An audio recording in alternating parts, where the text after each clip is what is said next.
Summer action of Cleveland Cobras minor league football on Western Reserve Radio. Follow the Cobras as they compete against teams from around the region in pursuit of a Tri-Point Football League championship. And if you're looking to continue your football career after high school, college, or even the pros, or to be part of the Cobras staff, go to Facebook at Cleveland Cobras Football, or contact owner Jesse Caldwell at 330-416-3442. Be a part of the excitement of Cleveland Cobras football. Most of my family, they never graduated high school, so I'm trying to break that barrier. My daughter, Brooklyn, was also a motivation for me to go back to school. Every day after work, went straight to school, and it paid off. At age 26, Kareem finished his high school diploma. I could not have done it alone. I see the future is really bright for me. No one gets a diploma alone. If you're thinking of finishing your high school diploma, you have help. Find free adult education classes near you at finishyourdiploma.org. Brought to you by the Dollar General Literacy Foundation and the Ad Council. So I'm a cat, and I just moved in with this new human, and she's got this little toy she's always playing with, all day long. Tap, tap, tap, tap, bloop, bloop. She can't put it down. There it is. Oh, and get this. She even talks to it. Last week, she asked it for Chinese, and guess what? Egg rolls showed up. Like magic. Humans have cool toys. A person is the best thing to happen to a shelter pet. Be that person. Adopt. Brought to you by the Ad Council and the ShelterPetProject.org. What if I told you that a tornado was going to happen tomorrow, right where you live? That it would touch down at exactly 3:17 p.m., and I told you the exact path it would take. You would, of course, prepare.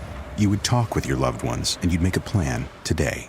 It's true, I can't tell you a tornado will strike tomorrow, but shouldn't you have a plan anyway? Go to ready.gov/communicate and make your emergency plan today. Don't wait. Communicate. Brought to you by FEMA and the Ad Council. Sucking too, so it's like it's crazy. Well, not only that, if you play the tape forward, they got outscored by 12 in the quarter, and you had Elliott miss an extra point on the touchdown. So look at that. That 3 points is absolutely huge. I don't care what anyone says. You lose by 8, you cut it to 5, and you can look at it that way, or just contextualize it where it took place. It was a big mistake. I don't care what he says. It's a big mistake. So listen, I think if you look at the Commanders the rest of the way, they're going to be hard pressed. I'm telling you, they don't sneak up on anybody anymore, Tyler. This is 2 losses in a row. And, Quinn, I think, just brain cramp last night. Where do you go with the Commanders right now? I mean, I think they're on the bubble. I think you're going to see them on the bubble. It's not going to be a lock. This is a talented team, but I'm telling you right now, they're gonna drift towards the bubble. You wait and see. Let me hear. I think they have 3 wins straight coming up. Home versus the Cowboys, home versus the Titans, going to New Orleans and facing the Saints. They then play the Eagles again at home, followed up by the Falcons and the Cowboys. So in terms of strength of schedule, I'd have to imagine for the rest of the season they have one of the easier schedules. I do expect them to be a playoff team regardless. I expect, hopefully, Dan Quinn as a coach learned from this moment. I think these are good situations. It's good for Jaden Daniels that he had these 2 losses now because it brought him back down to earth a little bit. And I think the expectations have kind of dropped off a little bit now as well. And people have kind of humanized him and, but not been talking about him like he's the best quarterback in the league. And I think that that's good to alleviate some pressure in the long run for him.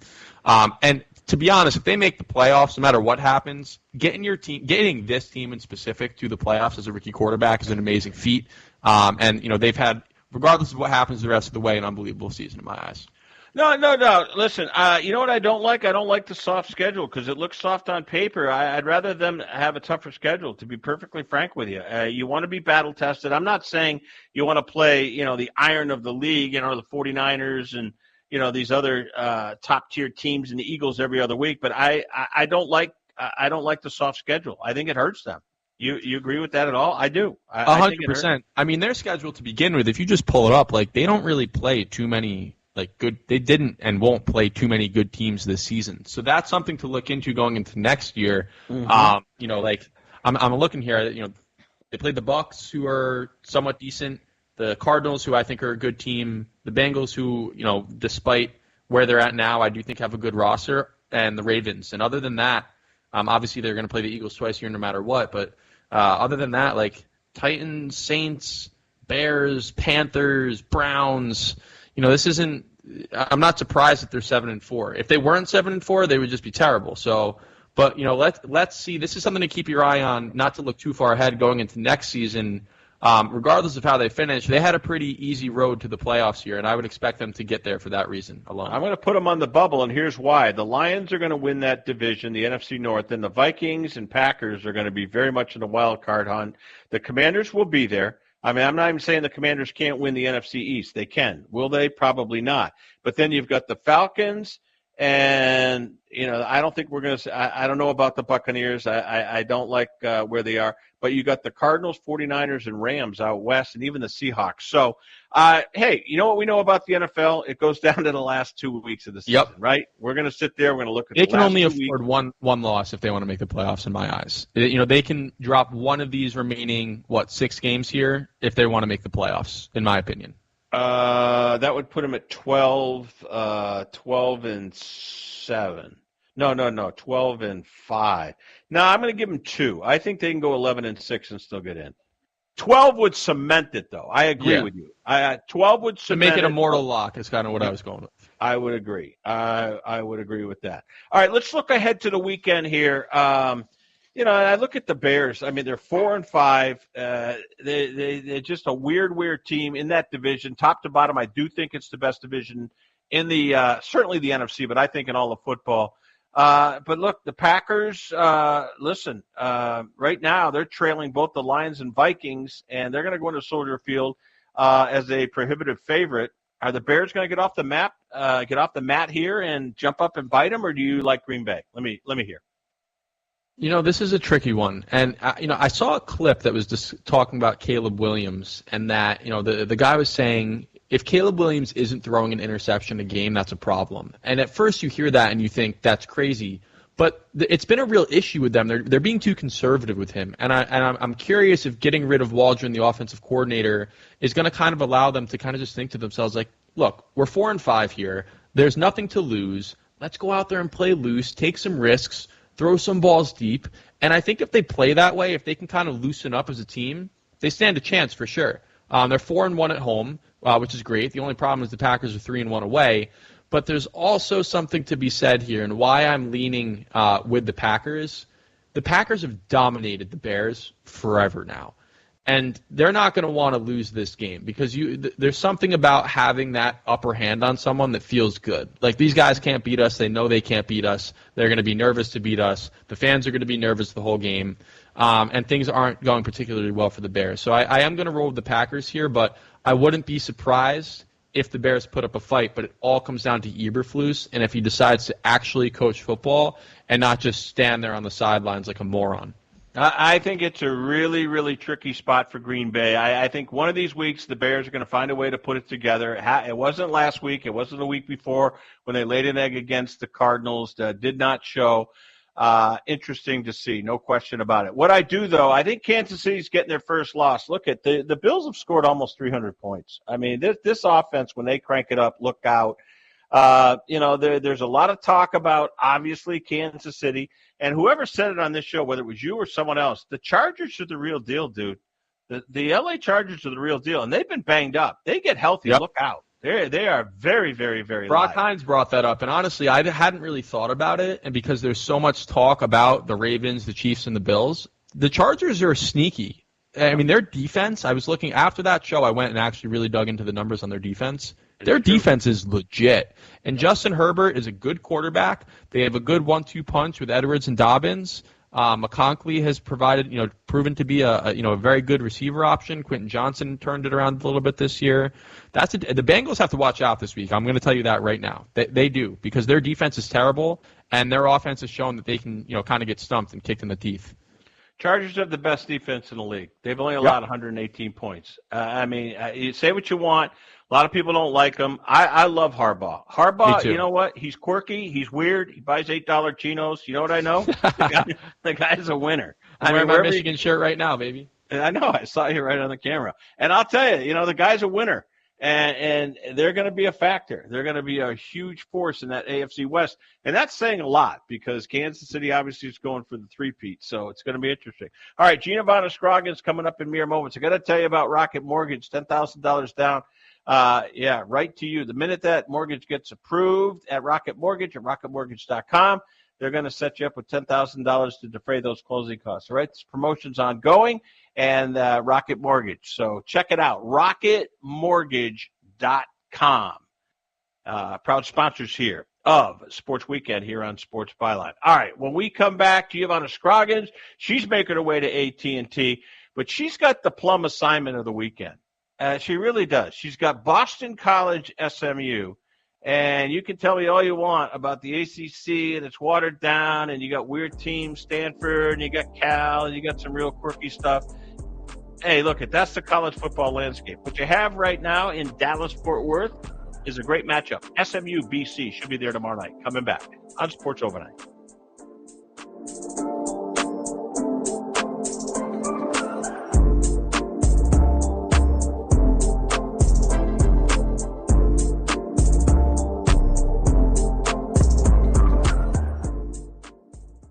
One out of 2 Americans thinks their life is worthy of a book. Here's another startling stat. You may be one of the 15% of people who bothered to start your book, and one of the 6% that got halfway through it, but your gem of an idea likely died. Or did it? Some published authors are making significant money, so join the ranks of the successful people that finished their books with help from Dorrance Publishing. Call right now, and our experienced editors and writers will explain to you what it's going to take to get your book completely written, published, and then taken to market to sell it. It's a free consultation, so call right now. Find out how much time and money it takes to finally get that book idea of yours published. Make your dreams happen. Call Dorrance Publishing right now. 800-485-6003. 800-485-6003. 800-485-6003. That's 800-485-6003.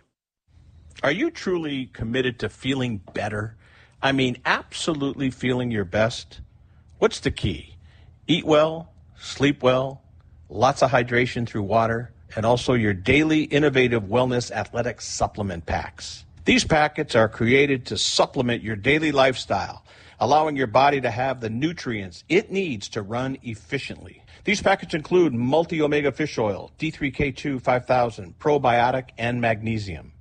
It's nearly impossible to get all the nutrients our body requires to run efficiently on a regular basis from our food alone. Taking this daily packet will leave you feeling more energetic and more vibrant. Your brain body will be able to detoxify more efficiently, which naturally reduces inflammation. Find out today. InnovativeWellness.Center. InnovativeWellness.Center. And use the code Sports Overnight America. My fellow Americans, let the message ring out that from this day forward, when you buy American, you buy the best. Handcrafted, something premium, something pure. For this is the very essence of what our servicemen and women gave their lives to protect, and by God, we shall not allow their sacrifice to be forgotten. It's time to show the world just how great American can be. And we will not wait for tomorrow to come. We will stand here, this moment, together, and we will start today.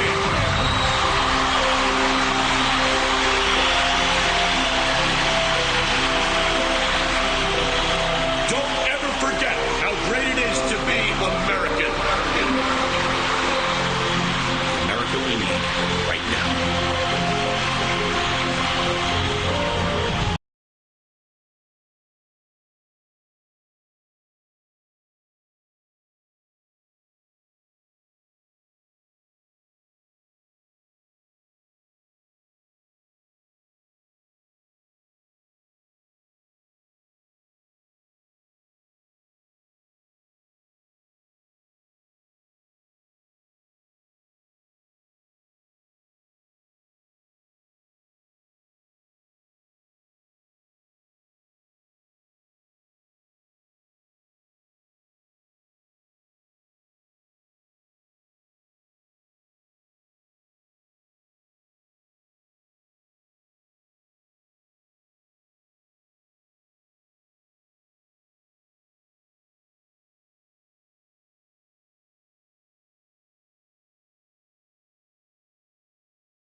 And good evening and welcome to the Division 5 Region 17 semifinal contest here this evening, as we greet you from Dr. Robert H. Hines Stadium here as the home of the Minerva Lions. Mark Means, Dave Clark, Michael Rickard with you as we move on, Dave, to the Division 5 Region 17 semifinal. It is the Garaway Pirates and our South Range Raiders. Yeah, and I'll tell you, we've been looking forward to these games. They continue to move forward in these playoffs, and now to another step, and we're going to see what happens tonight.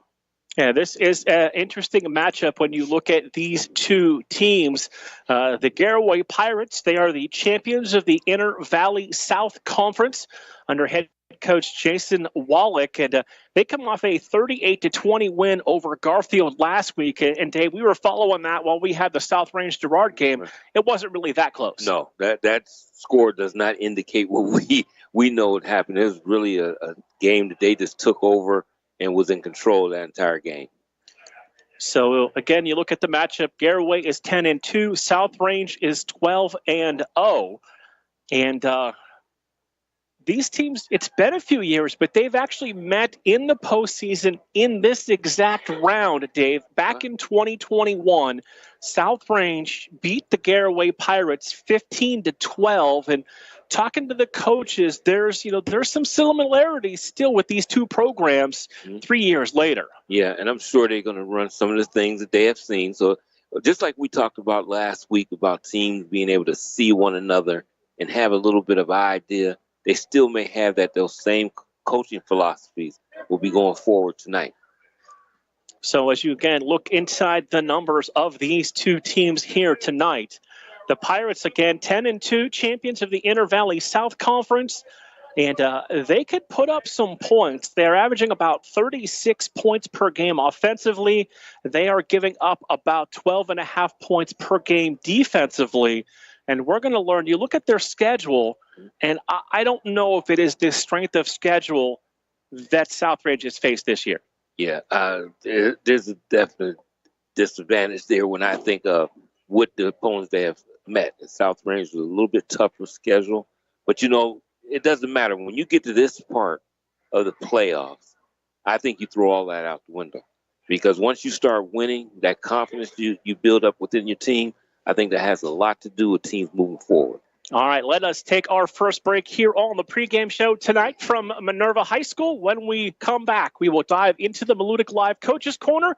That's coming up next here on Western Reserve Radio 2 and Sports Radio 1240.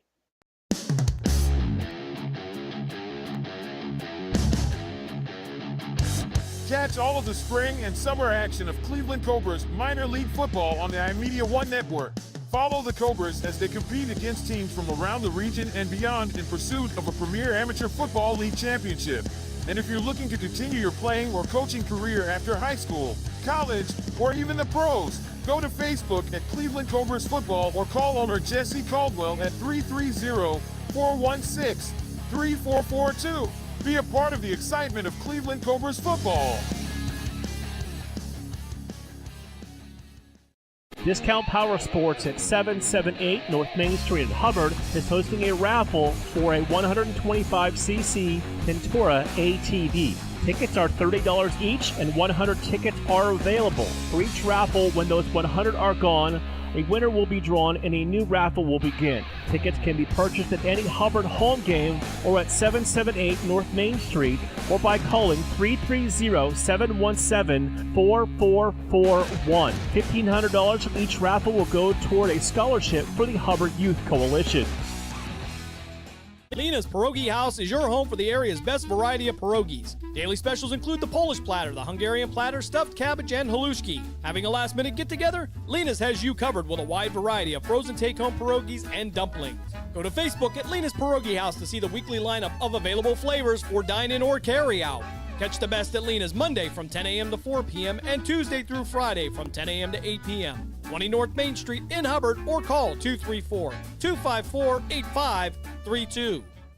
During the fall and winter, grilling season never ends, and Gessler Propane is your local supplier that makes sure you get your hard-earned money's worth. Why go to gas exchanges to pay higher prices for tanks not filled to capacity? Gessler Propane makes sure you're prepared for year-round grilling with 100% filled tanks at a reasonable cost. See Bob Monday through Friday, 10 to 4, and Saturday, 9 to 3 at Gessler Propane, 702 Youngstown Poland Road, Struthers, or call 330-755-9119. Gessler Propane. They got gas. We now return you to the Cleveland Cobras High School Football Game of the Week on the iMedia One Network. Pregame show continues with Coach Rock of the South Range Raiders. And Coach, another postseason victory last week over Girard, 49-30, and they made you earn every yard last week. Yeah, they did. I thought they showed up and played really hard for all 4 quarters. You know, very happy with how our guys came out and performed against a really talented group that I thought, you know, had a really good game plan. I thought Girard did a nice job of trying to kind of slow the game down when they were on offense. They made it hard for us to run the ball on them, and then they made a good play on special teams there with an onside kick late in the game. But, you know, this time of year, I think it's just about, you know, survive and advance, and was really happy that our guys, you know, found a way to get it done at the end. Coach, when you look back at that game, I know you gave up 30 points, but you had to be pleased with the amount of pressure, especially your front, got on their quarterback. Yeah, I think we ended up with, I don't know, I think the huddle stats had us for 8 sacks, which is big. Even maybe more important than the 8 sacks were, you know, a number of pressures where I think the quarterback was affected. I thought he did a great job of standing in there and making some really hard throws under duress, and I thought the receivers did a nice job of making some plays. You know, still a lot of work to be done, but it was refreshing to see us generate some pressure. That's an area that, you know, I think that we struggled with a little bit the first time in the first matchup. And like you said, you know, 30 points, you know, 14 of those come in the fourth quarter. So disappointed with kind of how we finished that last 7 or 8 minute stretch. But prior to that, I thought our kids did a great job executing a really good game plan by Coach Mancuso, you know, for 3.5 quarters defensively. Coach, offensively, we see a lot of the same names for the last 12 weeks, but you had a young freshman, Tommy Titus, get in the game, get a couple of targets, and tell me how the young freshman played in a big game like that. Yeah, well, I mean, we're excited to have him. You know, he's pretty special. I think you can tell, you know, right away. Obviously was thrown into action last night. You know, Nate Lewis was dealing with, you know, a bit of a lower body injury, so I think it was an opportunity to get Tommy involved, and he did a great job. You know, he's a guy that's, you know, been involved in really high-level sports, athletics, you know, throughout his life, so definitely wasn't worried about the situation. I think, you know, we didn't really go in trying to make it a point to target him necessarily, but he does a good job. We thought we had some favorable matchups with him early on. He did a nice job in the throw game. He also did a really good job blocking, which I think that's probably the biggest step for a young guy, for a freshman playing on varsity, is just the physicality and the blocking. And I thought Tommy did a great job there too, which is good to see. Coach, tonight it's the Garaway Pirates, a team you're a little bit familiar with.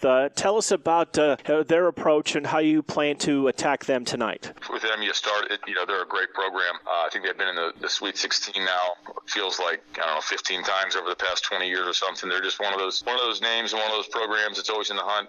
Coach Wallach does a great job over there. We matched up with them in 21, I think it was 21, in the regional semis, and had a knockdown drag-out game over at Louisville, which I think was a 15-12 game. Came down to the final possession, and just a really physical football group. You know, it's that point in the year where all the teams are going to be physical and they're all going to be well coached, and Garaway is certainly no different than that. I think they present a ton of challenges for us, you know, in all 3 phases of the game, and, you know, it'd be a great challenge for us. When you look at this matchup, what is, are they balanced? Are they going to try and throw the football? What is the key in trying to control their high-powered offense? Yeah, they are balanced.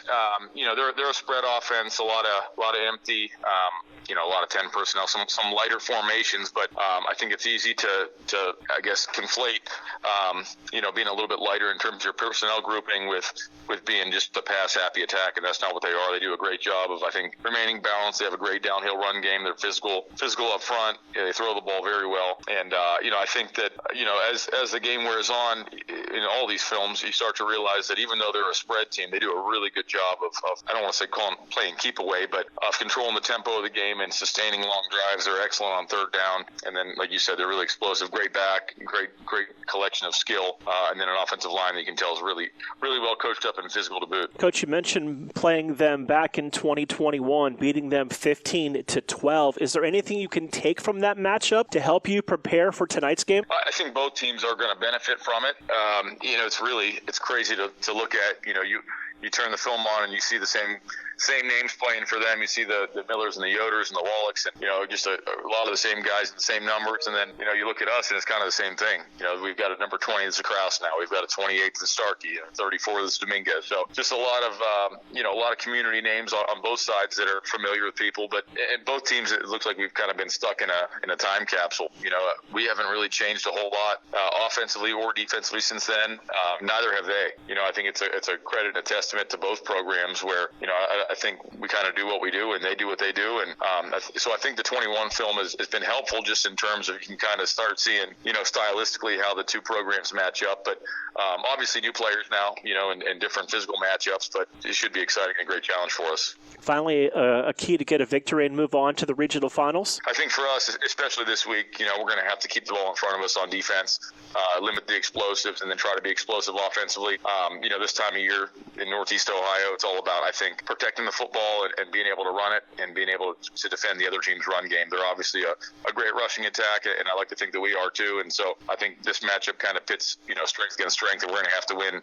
We're going to have to win up front and win in the run game in order to come away with a victory. Coach, as always, appreciate your time. Best of luck tonight. Thank you. Yes, sir. Thank you. Go Raiders. Green light, let's get it. Green light, let's get it. Green light, let's get it. The Mahoning Valley Federals is the area's minor league football team. After only 2 years in existence and an appearance in the league playoff semifinal game, the Federals are looking to add Valley High School and college talent to help take the next step toward a league championship. For more information on how to become part of the Federals' journey, go to Facebook at the Mahoning Valley Federals Developmental Football Team or contact General Manager John Galbraith at 330-540-1099. The Mahoning Valley Federals, honoring the football tradition in the Valley. Malutic Live is your home for high school sports. We have all the scores on our social media platforms throughout the games. Enjoy our timely updates from local area schools year-round. You won't get the consistency and reliability from anyone else. Our number one priority is servicing our fans and getting them live news as it's happening. Follow us on social media, Twitter, Facebook, and Instagram at Malutic_live. And remember, our fans come first. The Mahoning Valley's leader for golf, Milk Creek Golf Course, is now booking tee times for 2024. We offer stay and play opportunities available with 9 area hotel partners. For more information, visit our website at millcreekmetroparks.org. Also, look for new, exciting opportunities coming soon, including an indoor player development center with Trackman, an indoor Callaway club fitting center, and an Odyssey fitting studio in 2024. Follow us on Facebook at Milk Creek Golf Course or call 330-740-7112. Accidents happen. That's why you need Repair That Glass. Specializing in windshield replacement and all other auto glass, we offer a full range of automotive glass repairs. Our technicians can do everything from minor chip repair to a complete replacement. Your windows don't go up or down, they can fix that too, along with custom glass work and antiques. Repair That Glass is a family-run business for over 40 years. Repair That Glass. Call for your appointment now at 330-534-3192. We now return you to the Cleveland Cobras High School Football Game of the Week on the iMedia One Network. And we welcome you back here to Dr. Robert H. Hines Stadium in Minerva, home of the Lions. The South Range Raiders have taken the field down below us. We await the Garaway Pirates to take the field. Mark Means, Dave Clark, Michael Rickard. We'll take our final timeout. We'll come back. We'll kick off the Division 5 Region 17 semifinal next here on Sports Radio 1240 and Western Reserve Radio 2.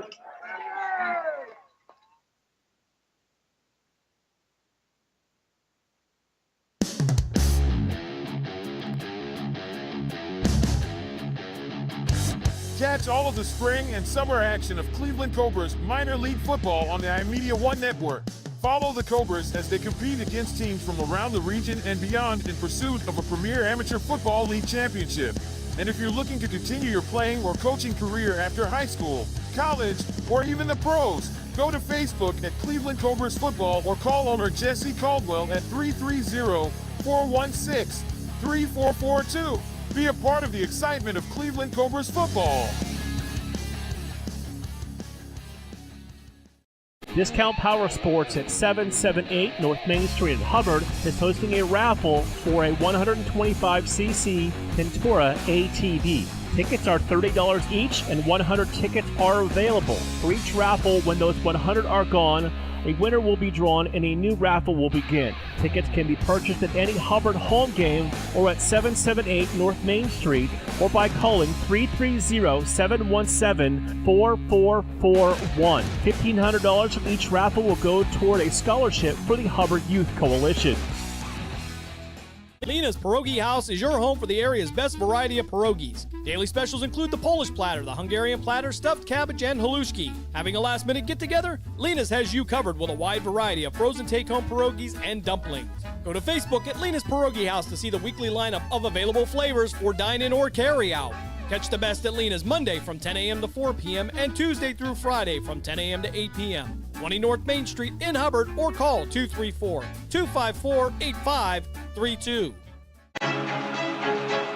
Would you like a copy of one of the exciting games you heard on the iMedia One network? Just email us and we'll tell you how to get one. Email davidferris.westernreserveradio@gmail.com. That's davidferris.westernreserveradio@gmail.com. We now return you to the Cleveland Cobras High School Football Game of the Week on the iMedia One network. And we will get back here to Minerva High School, getting set for the kickoff between the South Range Raiders and the Garaway Pirates. Garaway won the toss, Dave. We actually caught it for the first time, I think, in about 4 years. Yeah. And that's not an exaggeration either. So Garaway won the toss. They have deferred. South Range will get their hands on the football first. And we've got a little bit of, cat and mouse sportsmanship going on here. The Pirates have yet to take the field. Yeah. I mean, making them wait, that anticipation before a big game. They're taking their time coming out on the field. And, hey, that antagonizes a team. But one thing about South Range, they've been known to stay composed. And they usually try to inflict their will once the game starts. And we know South Range, this is now the fourth time we have seen them this year.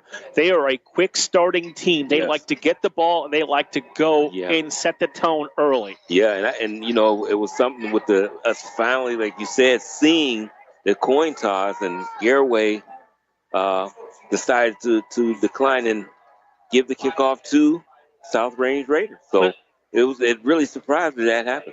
Both of these teams, you talk about, they put up big numbers. Garaway, looking at 36 points a game. South Range 43. But on the other side, neither one of them give up a lot of points. Just about 13 points each that they give up per game. Yeah. So you're looking for a nip and tuck type battle for this one. Here come the Garaway Pirates. Red pants, white jerseys, red numbers trimmed in black. The Raiders, maroon pants with the gold numbers and the black trim with the maroon jerseys and helmets. And we are ready for the Division 5 Region 17 semifinal, a rematch of the 2021 regional semifinal won by South Range 15-12. Yeah, you can feel the anticipation in this game too, Mark. I mean, just sitting here, and it's a beautiful view. I mean, nice level view of the field. It's great for football to be able to broadcast this game with this type of view. They took care of us. They gave us a great view. They fed us before the game. They did. There's no easier way to make a broadcaster happy than feeding your stomach. So we appreciate all that they have done for us. You can hear it in my voice. Look at that energy. It will be Anderson Cologne to handle the kickoff duties for the Pirates.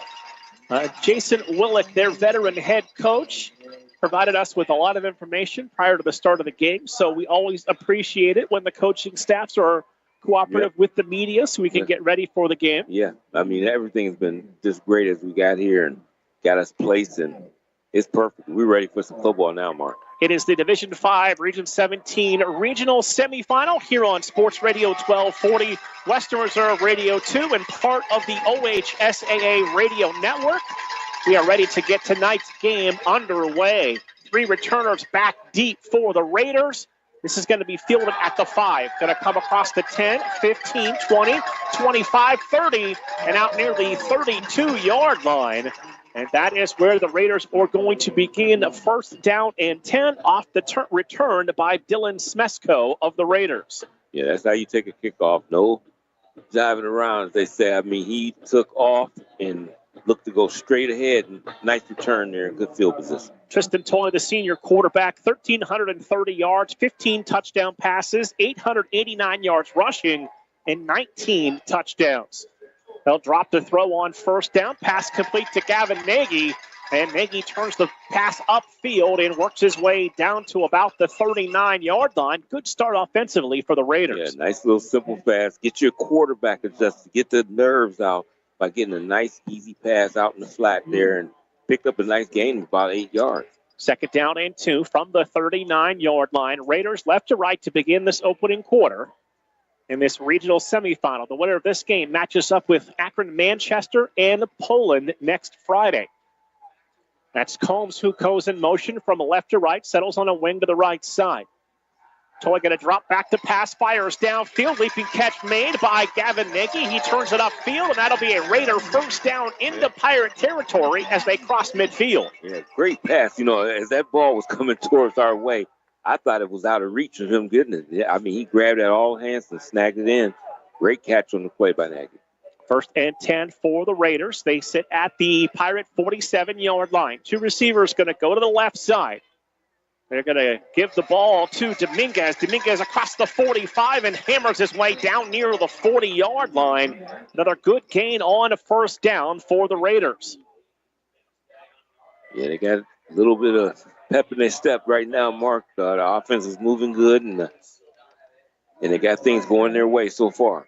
Dominguez picks up 7 yards, 1,285 yards, 17 rushing touchdowns for the senior and Aiden Dominguez. Single receivers to each side. Dominguez to the left of Tristan Toy. Combs goes in motion. Toy's going to keep it, going to run it right up the middle. Hell, a first down and more. Breaks free 20, 15, 10, 5. Touchdown, Tristan Toy. 40 yards, and the Raiders are on the board first. Oh, boy, what an opening up the middle. Great work by the offensive line, and once he's seen that daylight mark, he turned on the Jets and took it in from 40 yards out for that touchdown. So Toy puts up the touchdown, the drive. 4 plays, 69 yards. The touchdown coming on the 40-yard run by Toy. And now it will be Luke Starkey on for the extra point. So Toy puts up his 20th rushing touchdown of the season for the Raiders. Yeah, he was determined to get to that end zone. He had a little extra gear on that one and took that into the end zone. Starkey, snap and hold are good. Starkey's extra point is true. 10:09 to play, opening quarter. South Range 7, and it is the Garaway Pirates 0. We're back after a quick break on Western Reserve Radio 2 and Sports Radio 1240. Discount Power Sports at 778 North Main Street in Hubbard is hosting a raffle for a 125cc Pintura ATV. Tickets are $30 each, and 100 tickets are available. For each raffle, when those 100 are gone, a winner will be drawn and a new raffle will begin. Tickets can be purchased at any Hubbard home game or at 778 North Main Street or by calling 330-717-4441. $1,500 from each raffle will go toward a scholarship for the Hubbard Youth Coalition. We now return you to the Cleveland Cobras High School Football Game of the Week on the iMedia One Network. 7-0 South Range on top of the Pirates from Garaway. We talked about the Raiders getting off to a fast start. They did just that. Oh, yeah, absolutely. You prophesied that one, Mark. So that'll be the kick away by Vorshak. And that kick is going to be brought back to just about the 30-yard line before being driven out of bounds and out of bounds into the Raider bench. And there is some energy on that South Range sidelines to start this one off. That's what I said. You could actually feel it.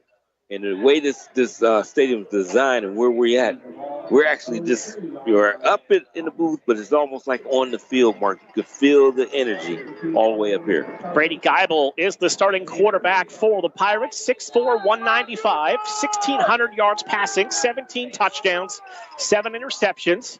He's also rushed for 8 scores. He's going to bring the Pirate offense out. Going to have 2 receivers to the right and 2 to the left. Single back in the backfield is Dylan Solon. And Solon's going to get the handoff on first down. He's able to bang his way forward for just a couple of yards as he works his way down to about the 33-yard line. 2nd down and 7 for the Pirates. Yeah, good job there, him holding on the ball. It looked like the exchange, they had a little problem there, but he was able to grab that ball and hold on to it. 2nd and 7 from the 33. 9:40 to play first quarter. South Range with the 7-0 lead. Bronson Speedy, the wide receiver, goes in reverse motion. Geibel back to throw. Steps up in the pocket. He's going to be hit. He's going to go down at the 31-yard line. Coming up there defensively for the Raiders. That is Luke Starkey, the senior linebacker, that'll make the stop. Yes, he sure did. It looked like he had some room to roam there, but he closed that hole quickly and was able to make that tackle. Loss of 1 on the sack brings up 3rd down and 8 for Geibel and the Pirates. 3 receivers in the formation. Geibel takes the snap, looks to set up the screen to his running back, Solon. And that'll fall to the turf incomplete, and that is going to be a quick 3 and out. Sondland not able to get that football, and it's 4th down and 8. That play there had no chance from the beginning. Great coverage there. It's almost like they were in their huddle. The linebacker was right with him. He had nowhere to go with that football. So Jace Wallach will punt the football away, averaging just about 36 yards per kick. And back deep for the Raiders. That is Gavin Nagy, number 11. Woo! And that goes off the side of the foot, and that is going to kick out of bounds. And that ball went out of bounds right in front of us, Dave, and that is going to give the Raiders terrific field position for drive number 2. I couldn't believe he missed it. He actually whipped on it. And I thought that was going to be blocked. And, man, they are really fired up on this sideline here. So that will give the Raiders the football at their 36-yard line to begin drive number 2. Yeah, Garaway on defense, they're going to have to settle down and try to maintain against this wave right now. 2 receivers to the left, wing to the right side. Dominguez, the tailback with Toy. And before this play can get underway, they're going to blow the play down. I think we had some movement there. I don't know. Is it offsides? Flag was thrown by the side judge working the Garaway sidelines. Yeah, it looked like they might have been in the neutral zone. We'll see what happened. So awaiting our first penalty flag of the evening. And that is it, Dave. It's going to be defensive offsides on the Garaway Pirates. Give the Raiders a 1st and 5 to begin this second possession. Yeah, it looked like they lined up right in the neutral zone on that play. Going to have a single receiver to the right and left. Now Combs goes in motion. Fake it to him. Toy's going to keep the football, go right into the pile, and push the pile down to the 46-yard line, right near that 1st down marker. It's real close. They haven't indicated yet. Oh, no, they marked it. It's about a foot or so short, Mark. It's on the right side of the 45-yard line. They need to get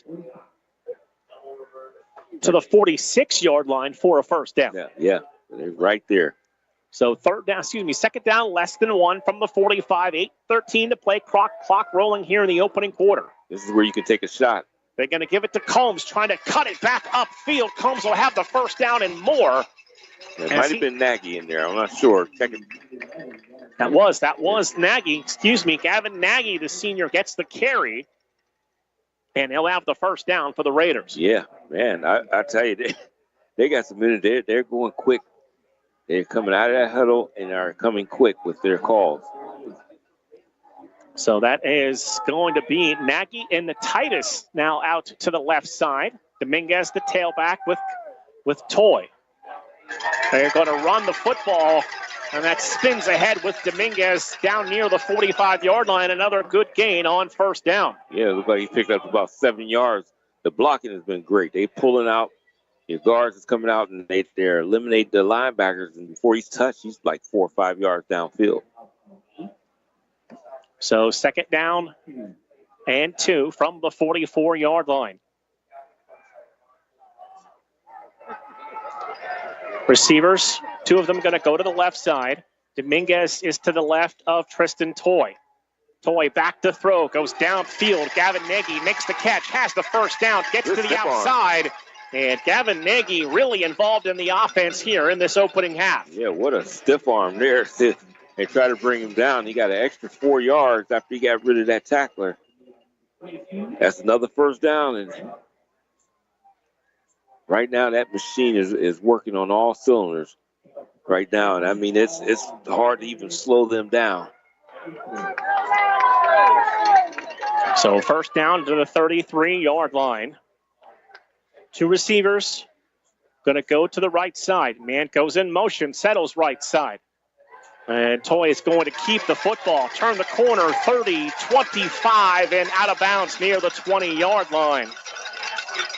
And this ground attack is coming right downhill at the Pirates from Garaway. You know, Toy is a tough guy at the quarterback position because he's not a big guy at all, but he runs with a lot of fever when he runs. It looks like he runs a lot bigger than he is. They're going to run it again, and they're going to give the ball to Dominguez. And Dominguez got knocked down. It looked like the ball may have come out, but they're going to say he was down. And the clock will stop with 6:13 to play here in the opening quarter. They're bringing it. What happened? Oh, that play wasn't the real play. It didn't happen. That play didn't happen. We did not see that play. Never took place, Dave. We did not see that run. And the false start penalty, the first on the Raiders, will back them up 5 yards. So we didn't have one each way. That one in the neutral zone, that one was legal procedure, I tell you. So first and 15, back to the 26-yard line. Toy working out of the pistol, sends a man in motion. He's going to keep it, run it right up the middle again.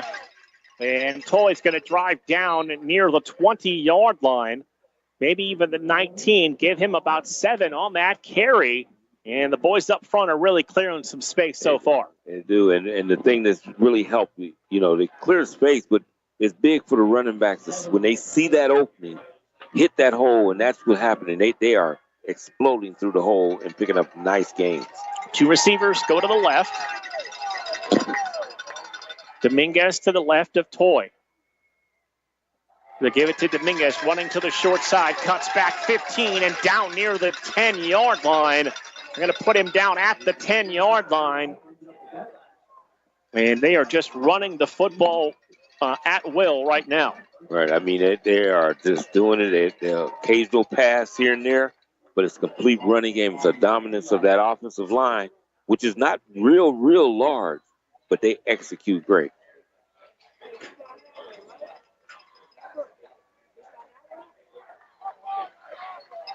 So first and goal from the 10-yard line. Dominguez and a Toy. Toy's going to keep the football this time and got bottled up after just a short gain up the middle.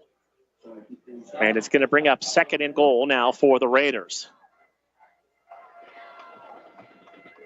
They did a good job, Garaway, that time in preventing anything from busting through. They was able to clog up the middle a little bit better on that play and keep them to a short yardage game. Gain of 2 brings up second down and goal from the 8-yard line. It's going to be the freshman Tommy Titus split out wide to the left side. It'll be Gavin Nagy to the right side. Dominguez on a wing with Toy. Give it to Dominguez, cutting towards the short side of the field. And Dominguez going to push the pile down near the 5-yard line.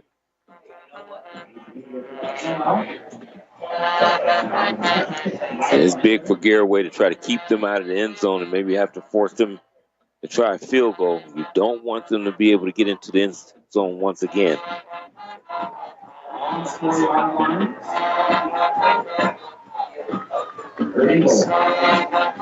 So we're down to 3 minutes and 38 seconds to go in this fast-moving first quarter. South Range with a 7-0 lead, knocking on the door.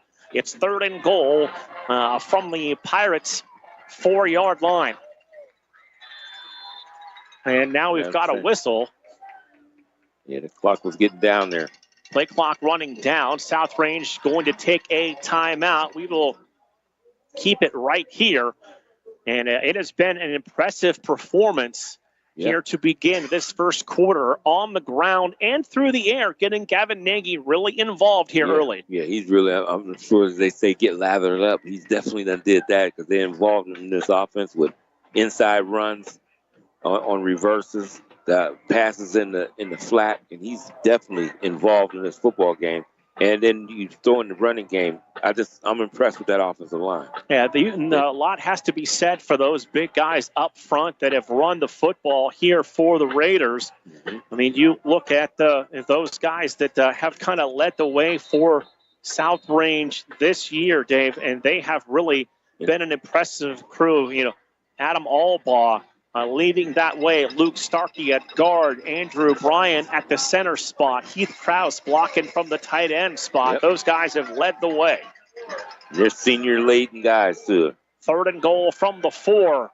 That is going to be a keeper up the middle, and that is a South Range touchdown. Nate Lewis took the direct snap, number 14, and he took that football into the end zone for a touchdown.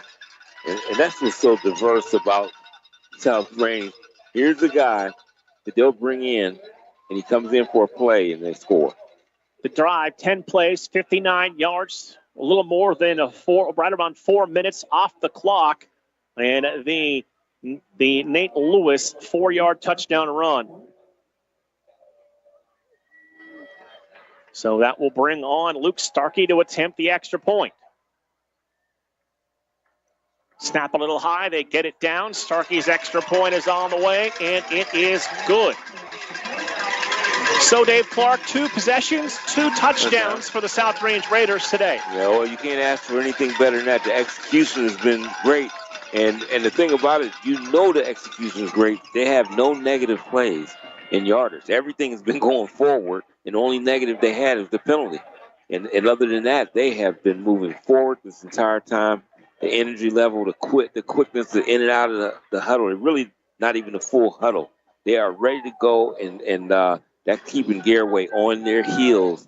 And they're going to have to try to find a way, especially now. This is big for Garaway to have some type of offensive performance now. They have to get something going now, and then they can try to get everything and figure out what they need to do on defense. But this here is a big-time offensive series for Garaway.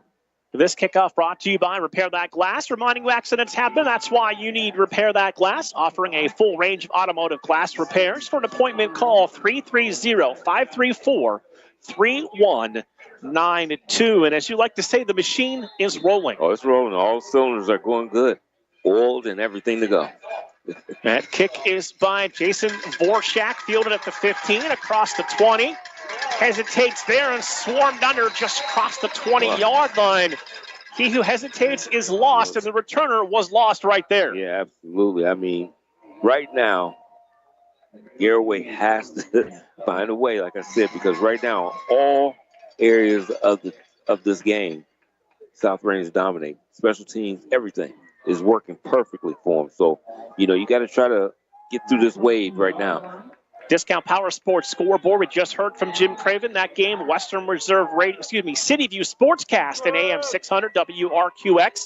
Manchester and Poland, they are still scoreless in the first quarter. So Geibel going to give the football off on first down to their big running back, that's Sunland.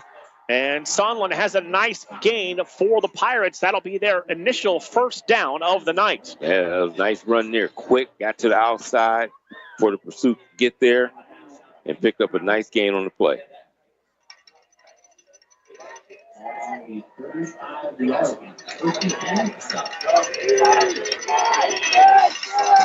So they will come right back to the line. Geibel going to give it to Sondland, and that time nothing doing as he is dropped in the backfield.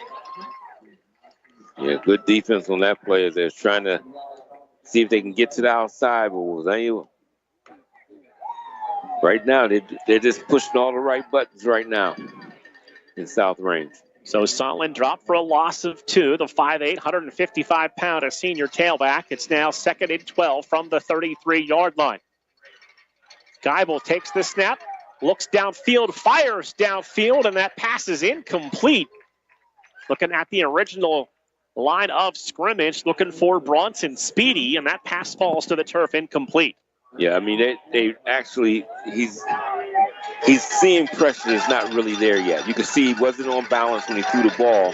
The guy was open, but he's anticipating pressure.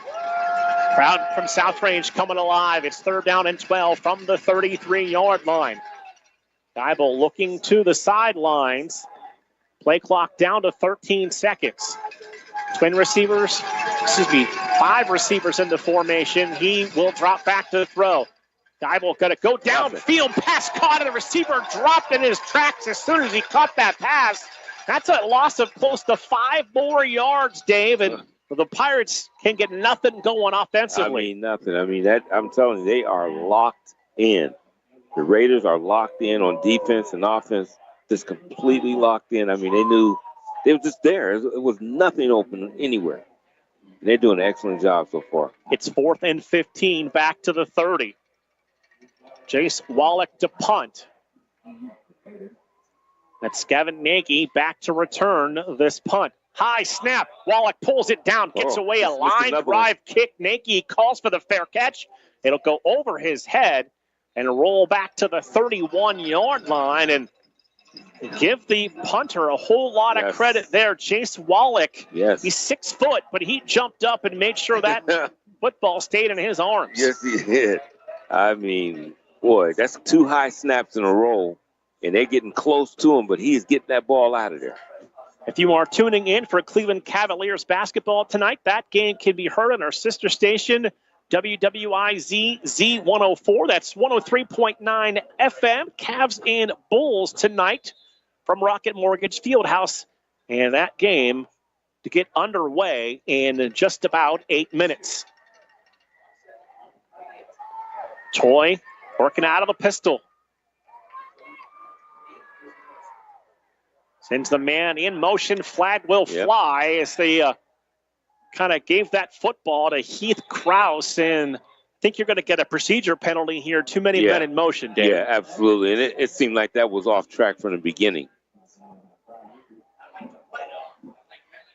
So 1:31 to play here in this first quarter. We have our first Discount Power Sports update on the scoreboard. Akron-Manchester, the early 7-0 lead on the Poland Bulldogs. Wow.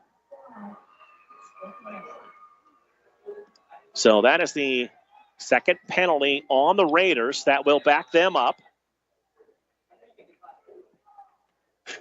I also tell you, Ursuline and Aurora, that game scoreless in the second quarter. Other games tonight defensively being played, but not so far here tonight in Minerva. They are going to run it on first down, and that time the Pirates there to bottle that play up and drop it right at the line of scrimmage. No gain. That was the best play they done had on defense there, is they just clocked everything up. There was nowhere to go on that play. Manchester scoring that touchdown on a 67-yard touchdown run against that very, very good Poland defense. 3rd down, 14. About 40 seconds to go here in the quarter. Now we've got a whistle that stops play for a moment.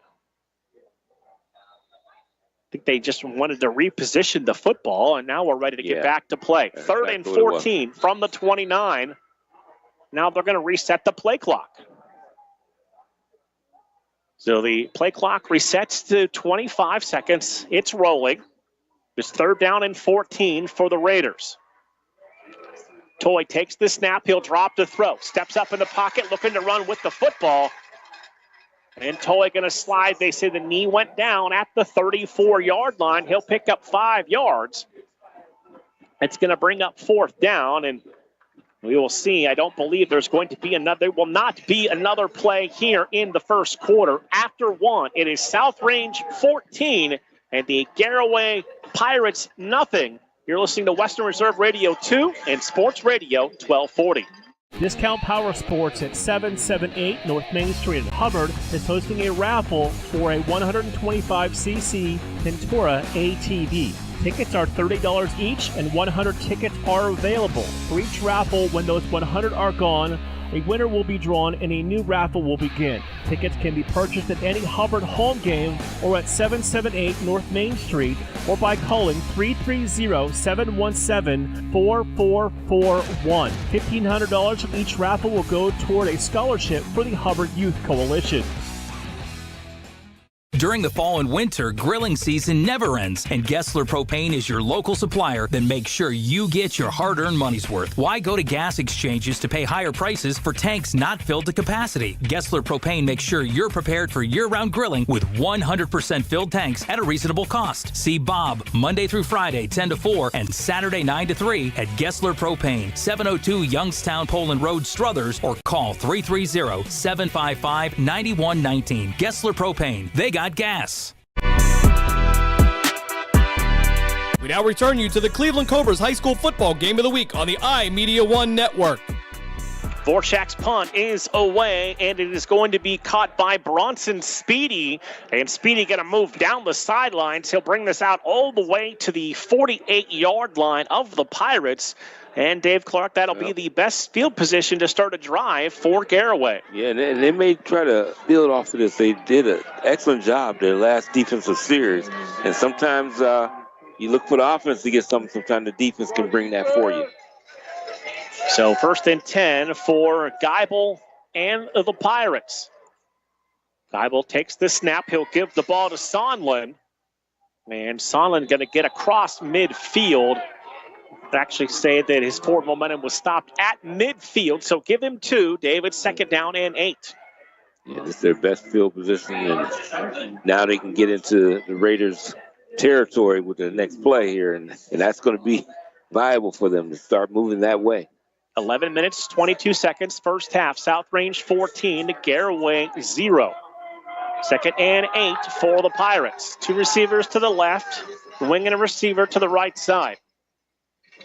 And we've got movement up front by the Pirates. That'll be their 2nd penalty.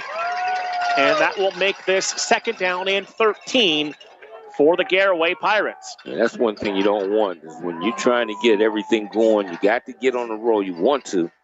And then you have disruption by a mental mistake like that really disrupt your opportunities. We saw how much pressure that front for the Raiders got last week against Girard. Yes. So you see the offensive linemen just trying to get that little extra step. Yep. Get a little edge if they can. 2nd down, 13 from the 45.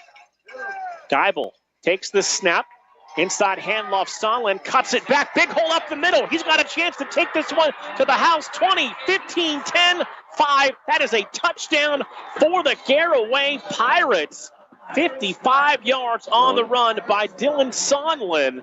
His 26th rushing touchdown of the season. And that right there, nice offensive execution by the offensive line there. Open up the hole, and boy, did he have a extra gear. 2 as plays. He took that in. 52 yards for the touchdown.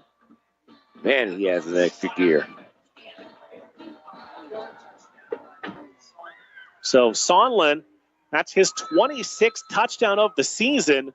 And he'll bring on Anderson Cologne for the extra point. 56 of 60 on the season.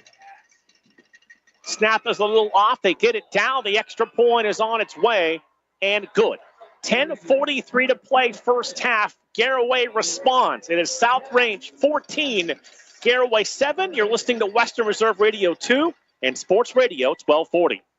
Accidents happen. That's why you need Repair That Glass. Specializing in windshield replacement and all other auto glass, we offer a full range of automotive glass repairs. Our technicians can do everything from minor chip repair to a complete replacement. Your windows don't go up or down, they can fix that too, along with custom glass work and antiques. Repair That Glass is a family-run business for over 40 years. Repair That Glass. Call for your appointment now at 330-534-3192.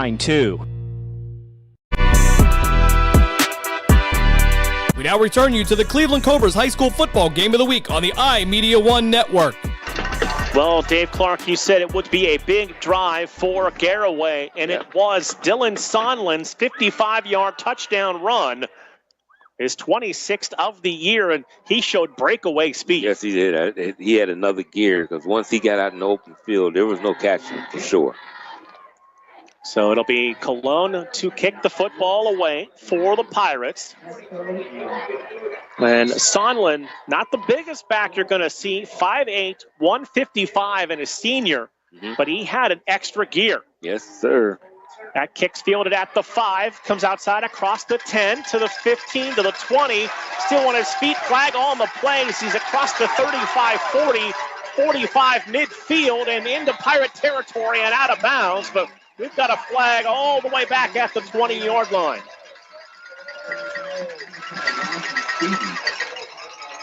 So Speedy was there to make the stop, but I believe this is coming back.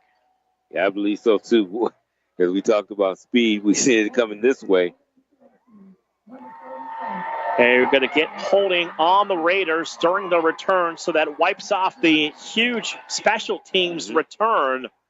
And with 10:32 to play here in the first half, the Raider lead cut in half at 14-7. Yeah, we're going to see now with the Raiders that with that score, you can feel that little momentum switch just a little bit towards Garaway, but we got to see if the Raiders can get back on track offensively. They got the stop.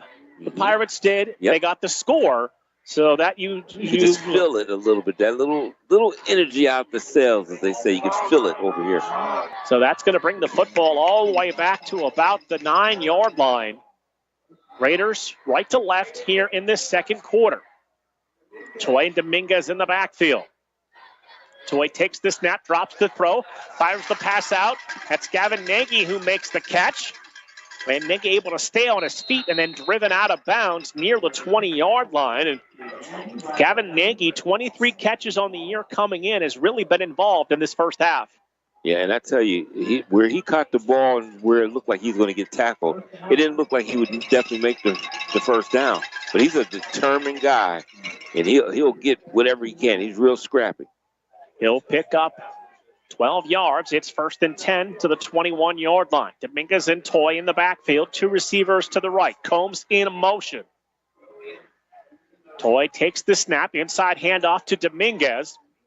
And Dominguez able to push the pile down to about the 25-yard line. Give Dominguez 4 yards. David, 2nd down and 6. Yep, they're doing a lot better job as far as against the running game right now. Garaway them probably figured out some things, schemed something, as they're not getting those holes open as they were earlier. 2nd down and 6. Again, 2 receivers go to the right, wing to the left side. It's Dominguez and Toy in the backfield. Toy takes the snap. He's going to give the ball to Dominguez, and Dominguez going to be pulled down in the backfield. A host of Pirates there to make the stop. Let's see who came up there and made the tackle for Garaway. That's Jace Wallach from his outside linebacker spot there to make the tackle. It's 3rd down and 9. Boy, I tell you, they were in there instantly on defense. And as I said, you can feel it. You can feel that change of momentum as Garaway is starting to play some tough defense. 3rd and 9 from the 22-yard line. 2 receivers. Now it's going to be 3 receivers as they split Dominguez out. Leave Toy alone in the backfield, and Garaway's not. We have not seen this before, they said, and the Pirates will take a timeout. We'll step aside as well. 8:39 to play, first half. South Range 14, Garaway 7 on Western Reserve Radio 2 and Sports Radio 1240. Western Reserve Radio is the Valley's online source for sports talk and local live events. Tune in and be a part of their live weekly shows, as well as all of the hard-hitting action of Youngstown Phantoms hockey, high school football, and the GDFL. Find them at westernreserveradio.com. Tune in and the Live 365 app to be a part of the area's sports conversation. Be sure to visit them on Facebook at Western Reserve Radio and on Twitter at WR_radio.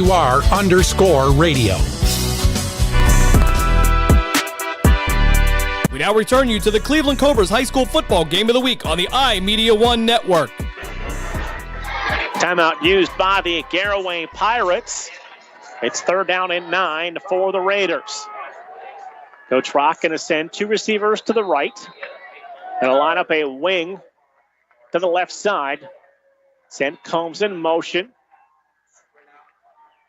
Nagy takes the snap. He's going to roll to the outside. Flag will stop this play.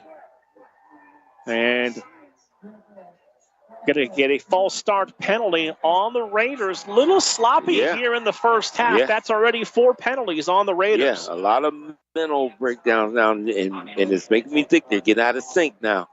They're starting to do things we haven't seen them do. I mean, for weeks on time, we don't see things like this repeated by them, and they are starting to just lose a little bit of focus. So behind the chains at 3rd down and 14, back to their 17-yard line. It's Toy and Dominguez in the backfield. 2 receivers right. Combs in motion from left to right. Toy going to roll, sprint out to the outside, going to take the shot downfield, has a man out there, tried to make the catch. Did he come down with the football? No. They said incomplete. He could not get the foot down. It was a spectacular catch, but could not get the foot down in bounds, and it brings up 4th down for the Raiders. Yeah, nice throw by Toy to try to fit that in before he gets to the sideline, but it's just not enough real estate for him to be able to stay in bounds. So Vorshak to punt, averaging about 42 yards per kick. That looks like Sondland and Speedy back at the 45-yard line. High kick by Vorshak. That's going to be Speedy with the fair catch at the 46-yard line. And the Pirates get back-to-back stops, Dave, and now they've got the football back. And almost near the same area as they started their last drive, is they have great field position once again, almost at the 47-yard line. And, they got to be happy with what's been going on now. This is just like a tale of 2 games that we done seen. And now it's Garaway's turn. And now we got to see if the Raiders can change fortunes right away. 8:22 to play. First half, South Range 14, Garaway 7. Brady Geibel, senior quarterback at 6'4", 195, will work out of the shotgun. Dylan Sondland is his tailback. 2 to the right, 1 to the left side. They give the ball to Sondland, running right up the middle. And Sondland's got to get down to the 49-yard line, attacking up the middle. He'll pick up 2. And coming up there to make the stop, that's Luke Starkey, again active from his linebacker spot. Yeah, you got to get up in there, and they want to fill those holes quickly because he only needs just a little crease. And you give him a little crease, and as we seen earlier, he's gone. Receiver to the left, wing to the left, 2 to the right side. Wallach going to go in motion right to left. He's going to get the handoff, and he's going to be bottled up right back near the line of scrimmage, as he might have gotten a little bit out of that, but either way, it's going to set up now a 3rd down and a long for the Pirates. Yeah, almost back to the original line of scrimmage. Like it might be a full 10 yards there, but I tell you, the defense, Dominguez, really just read that perfectly, and then the pursuit came and took care of it. 2 receivers to the left, 3 to the right side. Geibel alone in the backfield, 3rd down and 10. Geibel bobbles the snap, threw off the rhythm of the play, and he's going to go down in a heap. That's coming up to make the sack, Dylan Smeshko, the senior. And another big pressure by the front of this defense. Yes, he is. And when you see Dylan there, he's a guy that just does all kinds of things. I mean, he just does everything. And to get in the backfield and get that sack, that bobble of the ball, that's how important. Just that little bobble was able to get all that pursuit in there and get on that sack. So Wallach will punt the football away, averaging about 36 yards per kick, has a long of 74 this year. Snap back to him, rush on, gets the kick away. And that is going to be a fair catch made inside the 20-yard line for the Raiders. And back there to return that kick, that was Gavin Nagy, who's already had 4 receptions in this first half. Yeah, he's been involved, as I said, and ran the ball a couple times. He's doing an excellent job out there, and he definitely does good on that with the punts. I mean, being able to field that ball the way he does, a lot of traffic around him, but he does an excellent job in fielding. Averaging over 10 yards a catch, 4 receptions, 45 yards. First and 10 Raiders from their 19-yard line. Toy sends a man in motion. Toy will take the snap. He'll roll to the sprint to the outside. That is Gavin Nagy who made the catch, made a man miss and turned his way up the sidelines. And he's going to be out of bounds across the 30 at the 31-yard line. It's a pickup of close to 12 and another catch for Gavin Nagy. Yeah. And he always looks to get as much as he can out of that reception as he did there. Nagy, 5'10", 170 pounds, and a senior. And this is a senior-laden team for the South Range. Yes, they are. I think they got maybe one junior, and I think that's the offensive tackle. The rest is all seniors. They're on their offense. 1st and 10 from the 31-yard line. Troy Combs in motion, settles as a wing. Toy takes the snap, gives the ball to Dominguez. And Dominguez going to push the pile down to the 35-yard line. He'll pick up 4. It's 2nd down and 6. And so far, the Pirates have they tried to take Aiden Dominguez out of this football game. Yeah, because he's a big part of their running game. He gets going, then everybody gets going. And they're definitely trying to limit him. 2nd and 6 from the 35-yard line. 5:50 to play, first half, 14-7. South Range leading at Garaway. Combs in a motion. And we're going to get another procedure penalty on the Raiders. And Tristan Toy not happy with the penalties that are starting to pile up. Yeah, these are all mental, like I talked about earlier. These are mental mistakes. And those are the kind that really frustrate coaches. And as we've seen Toy there, he was frustrated as the quarterback, as the leader on offense. Frustrated things that you got to know the snap count and be ready. So this will put them behind the chain. 2nd and 11 from the 30-yard line. Both teams with a pair of timeouts remaining. It's Toy and Dominguez in the backfield, 2 receivers to the right. Toy takes the snap. He'll look that way. Going to fire the pass downfield. It's caught at the 35-yard line. You know who it is, too. And guess who it is? Gavin Nagy with his 6th catch of the first half. Oh, man. He's made no mistake who he's going to and who is this guy tonight. As he has been looking for him, he's been open, and he's grabbed everything that's targeted his way. It's a matchup that they have liked from the opening kickoff. Mm-hmm. And it's setting up things, too. They don't really throw the ball a lot, but with those little outliers like that, now you can go downfield soon. 3rd and 5 for the Raiders. Toy and Dominguez in the backfield. Toy drops to throw it. Has time, goes downfield. Catch made for the first down. Down to the 49-yard line. It's Gavin Nagy with his 7th catch of the first half. Well, he might set a record tonight in receptions. I tell you, he keeps going this way.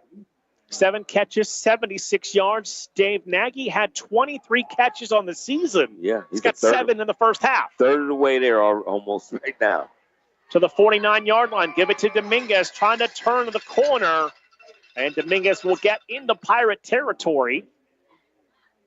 Down to the 47-yard line. I seen a big hole that was opening up there, and it looked like I said he's going to spurt through that and make something big, but they closed it quickly. Braden Raver, the linebacker there, came up and made that tackle. We approach 4 minutes to play in the first half. 2nd down and 6. Single receivers to each side. Combs in motion. Toy's going to keep it. Toy's going to dive and have the first down across the 40 and down to the 39-yard line. Needed 6. He got 8, and he'll move the chains. Yeah, I like Toy. It's just like his decision-making is instant. It's not like, okay, maybe I should. As soon as he sees it open, he's gone. And that's how you pick up nice yardage like he just did. 2-year starter at quarterback for Coach Rock and the Raiders. 1st and 10, South Range from the Garaway 39-yard line. Toy takes the snap. He's going to keep the football, try to get to the edge. And this time the Pirates are there to stop him for maybe a 1-yard gain. It's going to bring up a 2nd down and 9. Looks like it will be Dylan Smeshko to check in. Combs going to come to the sideline. Smeshko, the changeup back, 664 yards and 7 touchdowns for the other senior running back. And he gets the ball, and he runs it excellent also. You know, Toy is just 5'10", 170 pounds, but I'm telling you, he doesn't play that way. Plays much bigger. 2nd and 9 from the 38-yard line. 2 running backs surrounding Toy.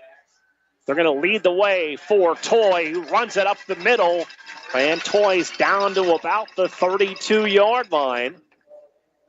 Going to bring up a 3rd down and short for the Raiders. We have 2.5 minutes to play in the first half.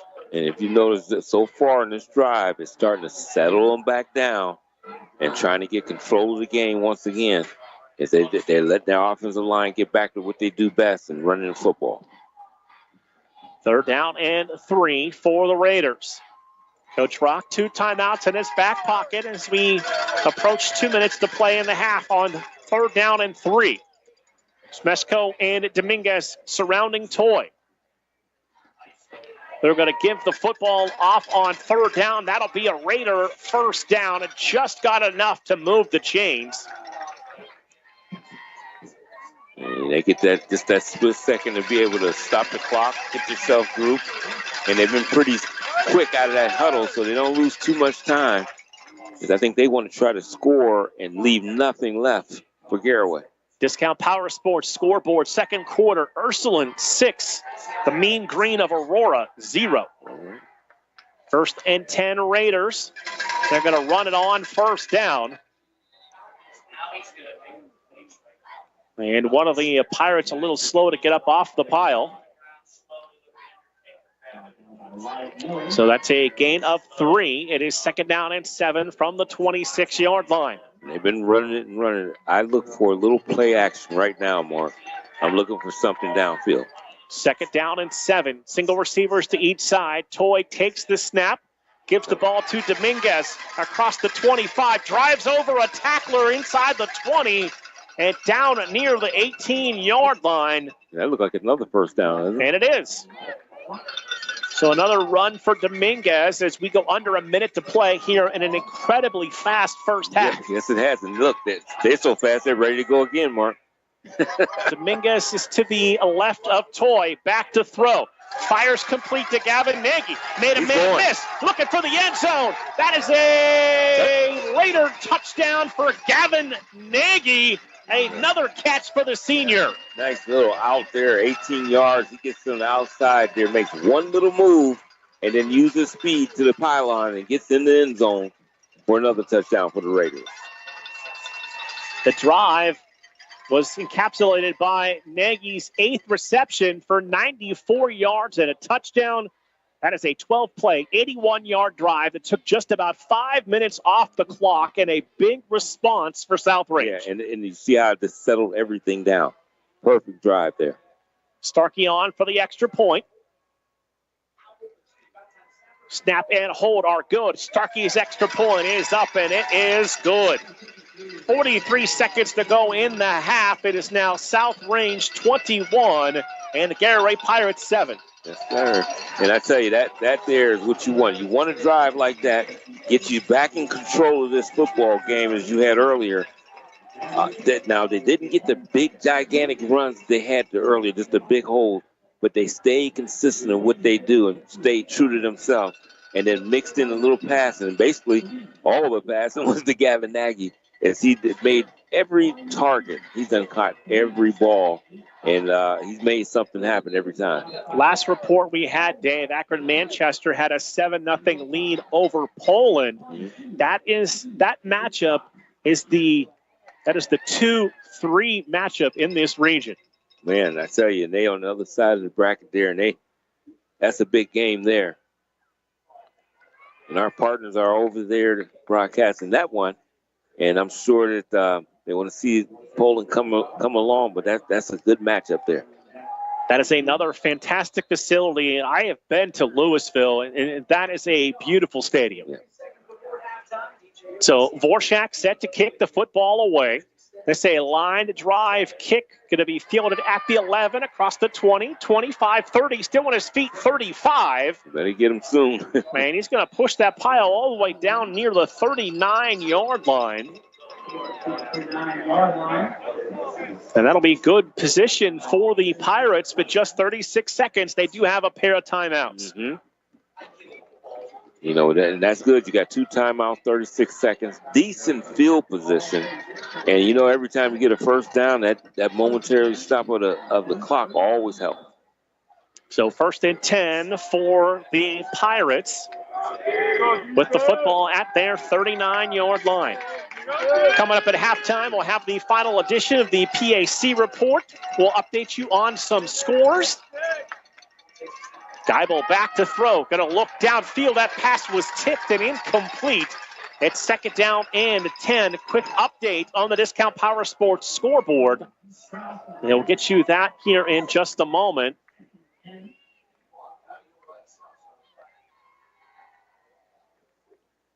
Incompletion brings up a second down and 10, 32 seconds. Looking for some clarification. 14-7 Poland. They put up 2 unanswered touchdowns to take the 14-7 lead. Geibel on second down and 10, drops to throw it. Going to step up in the pocket, feeling some pressure, trying to avoid the rush, and he's going to be sacked. That play will be blown down. And they'll spot that football back at the 42-yard line. And again, that defensive front for the Raiders is leading the way. Yeah, absolutely. He tried to step up and look around, but there was nothing there. And I think they're going to probably trying to see if they're going to let the clock go, but down under 5 seconds. I don't think the Pirates are going to snap the football. They are not. They know they will get the football to begin the third quarter at the break. It is South Range 21 and the Garaway Pirates 7. When we come back, it'll be this week's edition of the PAC report. Halftime 21-7 South Range on Western Reserve Radio 2 and Sports Radio 1240.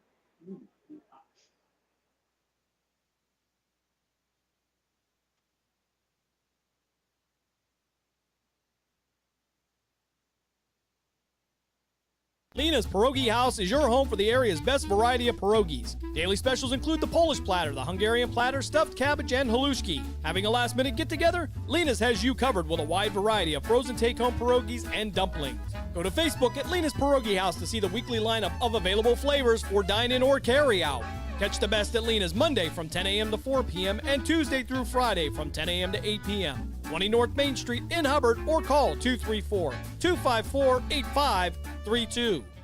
The Mahoning Valley's leader for golf, Milk Creek Golf Course, is now booking tee times for 2024. We offer stay and play opportunities available with 9 area hotel partners. For more information, visit our website at millcreekmetroparks.org. Also, look for new, exciting opportunities coming soon, including an indoor player development center with Trackman, an indoor Callaway Club Fitting Center, and an Odyssey Fitting Studio in 2024. Follow us on Facebook at Milk Creek Golf Course or call 330-740-7112.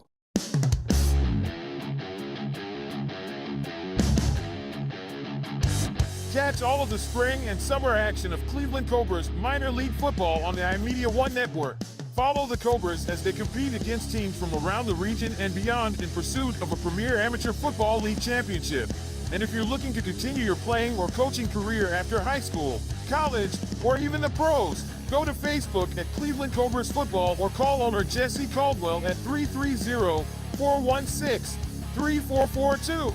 Be a part of the excitement of Cleveland Cobras football. Discount Power Sports at 778 North Main Street in Hubbard is hosting a raffle for a 125cc Pintura ATV.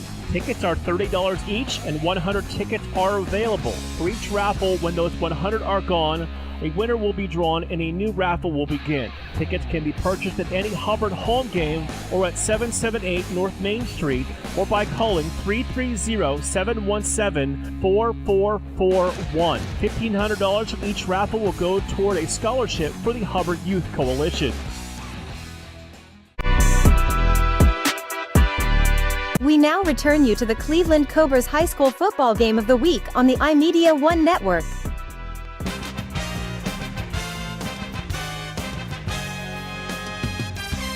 Welcome to the PAC Football Report for November 16th, 2024. I'm Joe Underco. This week we will take a quick look back at last week's football action in the President's Athletic Conference, while also previewing Week 11 contests for the final Saturday of the regular season. The top 3 teams remain tied at 8-1 as we head into the final weekend of the 2024 season. Grove City edged Case Western Reserve 30-20, and Carnegie Mellon blew past Allegheny 63-10 to both keep pace at the top with Washington and Jefferson, which had the Week 10 bye. In other Week 10 action, Westminster routed rival Geneva 56-7, Waynesburg rolled past Teal 37-10, and Bethany earned its first win of the 2024 season, snapping a 27-game skid by winning at St. Vincent 21-13.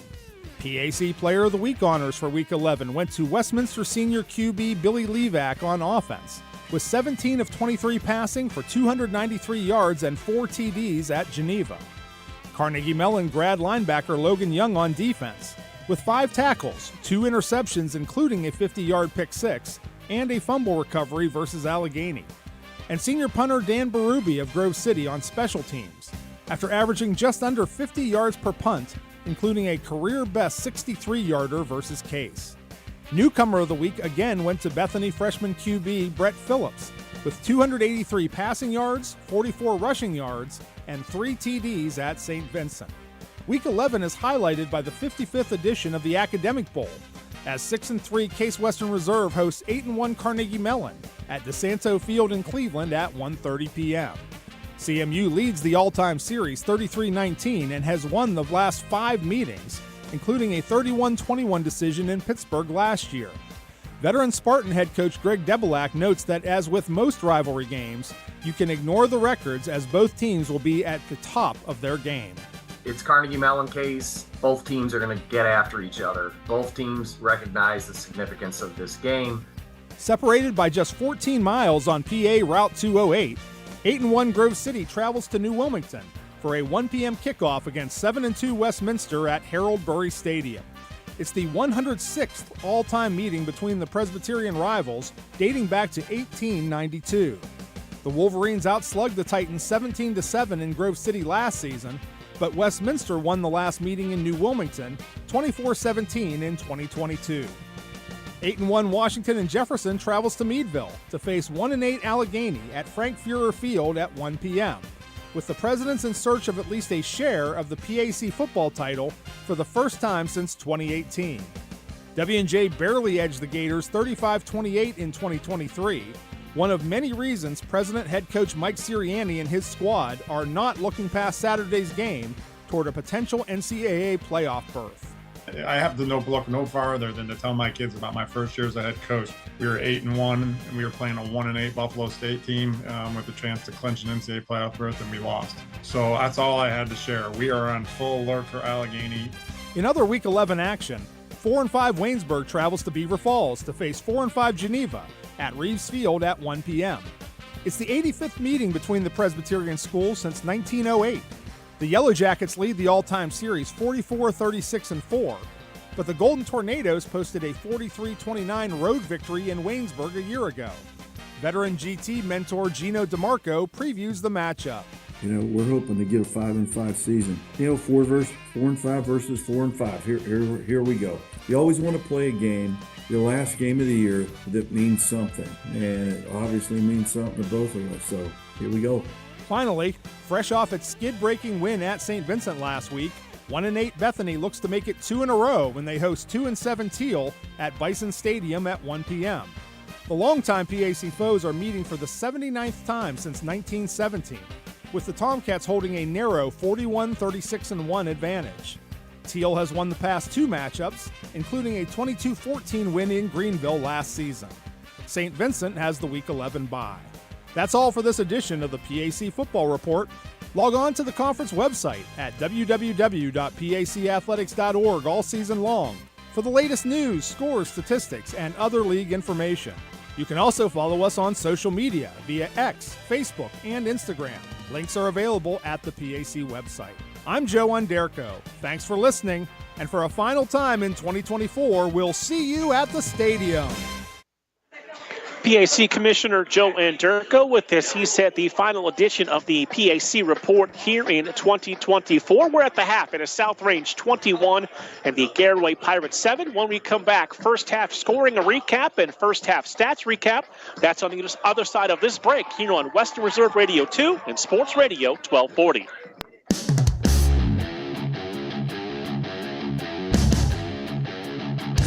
Catch all of the spring and summer action of Cleveland Cobras minor league football on the iMedia One Network.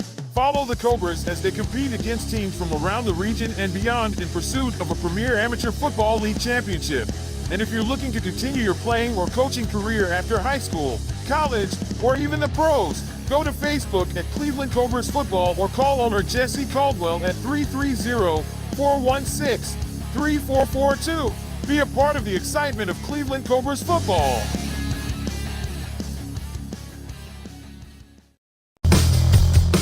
Malutic Live is your home for high school sports. We have all the scores on our social media platforms throughout the games. Enjoy our timely updates from local area schools year-round. You won't get the consistency and reliability from anyone else. Our number one priority is servicing our fans and getting them live news as it's happening. Follow us on social media, Twitter, Facebook, and Instagram at Malutic_live. And remember, our fans come first. Lena's Pierogi House is your home for the area's best variety of pierogies. Daily specials include the Polish platter, the Hungarian platter, stuffed cabbage, and halushki. Having a last-minute get-together? Lena's has you covered with a wide variety of frozen take-home pierogies and dumplings.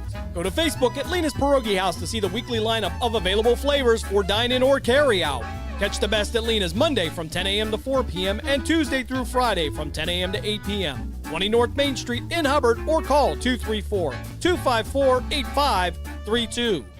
The Mahoning Valley's leader for golf, Milk Creek Golf Course, is now booking tee times for 2024. We offer stay and play opportunities available with 9 area hotel partners. For more information, visit our website at millcreekmetroparks.org. Also, look for new, exciting opportunities coming soon, including an indoor player development center with Trackman, an indoor Callaway club fitting center, and an Odyssey fitting studio in 2024. Follow us on Facebook at Milk Creek Golf Course or call 330-740-7112. We now return you to the Cleveland Cobras High School football game of the week on the iMedia One Network. And we welcome you back here to Minerva High School, to Dr. Robert H. Hines Stadium. Halftime, South Range with a 21-7 lead over the Garaway Pirates. First half scoring looks like this. South Range got on the board first, Dave, at the 10-12 mark of the opening quarter. It was Tristan Toy's 19th touchdown of the year, came from 40 yards. Starkey's extra point gave the Raiders a 7-0 lead. We said they had to strike first, and they did. Yeah, they came right out. And, I mean, we could feel the energy as we talked about, and they went right down the field and scored. And then it would be Nate Lewis direct snap on a 4-yard touchdown run. Starkey's extra point gave the Raiders a 14-0 lead. Just when we said that we had to see if Garaway could respond, they did. Dylan Sonlin, a 55-yard touchdown run, his 26th of the year. Extra point by Cologne made it 14-7. And with just 43 seconds to go in the half, Toy hit Gavin Nagy, who's had a huge first half, with an 18-yard touchdown pass. And the extra point was up and good by Starkey, 21-7 in favor of the Raiders. Yeah, it's been a very good and entertaining first half, and we had a tale of almost two quarters at first, and big drive at the end there by the Raiders to be able to get into the end zone as they got that momentum back before we went in at halftime. Before we give you the unofficial first half stats, we remind you you're listening to Sports Radio 1240, WBBW Youngstown, a communist media station, and Western Reserve Radio 2, part of the iMedia One network. Good to have Michael Rickard back with us in the booth. His first half numbers look like this. For the Pirates, Dylan Sonlin, 6 carries, 73 yards and a touchdown. 55 of them came on one run. So other than that, they've done a pretty good job keeping him contained. Yeah, they have. They've done an excellent job of that. But right there in that one play, you see if he gets just a little opening, that's all he needs, and he is gone because he got another gear once he gets an open field. Jace Wallach, 1 rush for -2 yards. Brady Geibel, 3 for -10. Passing numbers for the Pirates. Geibel just 1 of 4 for -5 yards in the first half. Yeah, no passing game at all, and they haven't allowed it. They've been excellent coverage, and they've been there on every play as far as the Raiders against the pass. Bronson Speedy did have that 1 catch for -5 yards. For the Raiders, Tristan Toy, 9 carries, 86 yards and a touchdown. Aiden Dominguez, 12 carries for 52 yards. Nate Lewis, 1 for 4 and a touchdown. Gavin Nagy, 1-4-3. So between Troy and Dominguez, they've touched it and carried it 21 times so far in the first half. Yeah, that's their bread and butter, is to run the football.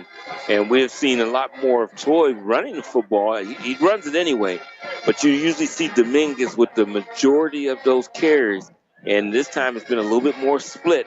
And you don't know which one is coming with it. They've done a good job against Dominguez so far. Troy, 8 of 9 throwing the football, 94 yards and a touchdown. The passing game, it hasn't been deep shots, but it's been effective. Oh, it's been effective. He finds the receiver that's open, which has been Nagy, has been able to get open. I can't understand that. When you see a guy catching everything, you got to do something to devise to take him away, and they have not been able to do that as of yet. Nagy, 8 catches, 94 yards, and a score in the first half so far. Yeah, and this excellent game planning and what they're doing to be able to scheme to keep him open. He's been open all night. We hear the Raider marching band perform behind us. We are on the home side of the field, and you can hear the South Range fans down below. Again, if you're tuning in looking for Cavaliers basketball, the Cavaliers game against the Bulls can be found on our sister station tonight, WWIZ Z104. That's 103.9 FM on your dial. South Range 21, Garaway 7. We'll take a break. When we come back, scores around the valley and Dave's keys to the second half. That's coming up next here on Western Reserve Radio 2 and Sports Radio 1240.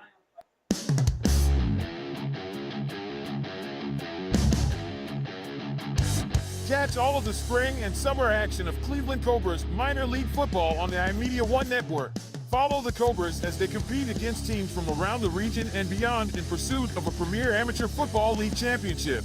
And if you're looking to continue your playing or coaching career after high school, college, or even the pros, go to Facebook at Cleveland Cobras Football or call owner Jesse Caldwell at 330-416-3442. Be a part of the excitement of Cleveland Cobras football. During the fall and winter, grilling season never ends, and Gessler Propane is your local supplier. Then make sure you get your hard-earned money's worth. Why go to gas exchanges to pay higher prices for tanks not filled to capacity? Gessler Propane makes sure you're prepared for year-round grilling with 100% filled tanks at a reasonable cost. See Bob Monday through Friday, 10 to 4, and Saturday, 9 to 3 at Gessler Propane, 702 Youngstown Poland Road, Struthers, or call 330-755-9119. Gessler Propane. They got gas. Western Reserve Radio is the Valley's online source for sports talk and local live events. Tune in and be a part of their live weekly shows, as well as all of the hard-hitting action of Youngstown Phantoms hockey, high school football, and the GDFL. Find them at westernreserveradio.com. Tune in and the Live 365 app to be a part of the area's sports conversation. Be sure to visit them on Facebook at Western Reserve Radio and on Twitter at WR_radio. Accidents happen. That's why you need Repair That Glass. Specializing in windshield replacement and all other auto glass, we offer a full range of automotive glass repairs. Our technicians can do everything from minor chip repair to a complete replacement. Your windows don't go up or down, they can fix that too, along with custom glass work and antiques. Repair That Glass is a family-run business for over 40 years. Repair That Glass. Call for your appointment now at 330-534-3192. We now return you to the Cleveland Cobras High School Football Game of the Week on the iMedia One Network. South Range Raider marching band getting ready to exit the field. We are just about 5 minutes away from the start of the third quarter. Excuse me. Dave, we started off 3 weeks ago with 27 teams representing the Valley. We're down to just 6 teams tonight. Yeah, I tell you, that changed quickly after that week's there, but that's how it is in the playoffs. It dwindles down quickly. Teams in action tonight at the half. Ursuline with a 6-0 lead over the Mean Green from Aurora.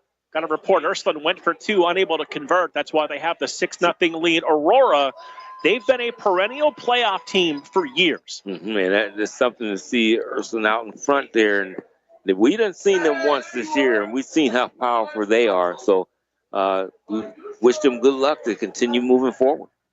Warren John F. Kennedy leading Cuyahoga Heights 13-7 at half in Division 7. And what a bounce-back year it has been for the Eagles. Yeah, I mean, from last year to get back in those winning ways, it's good to see them there. And so far, they're out in front, and hopefully they can bring one in. Halftime, Dalton leading Springfield 6-0. What a way the Tigers won last week. Yeah. Coach rolling the dice. They scored a touchdown. He elects to go for 2 in the win at home.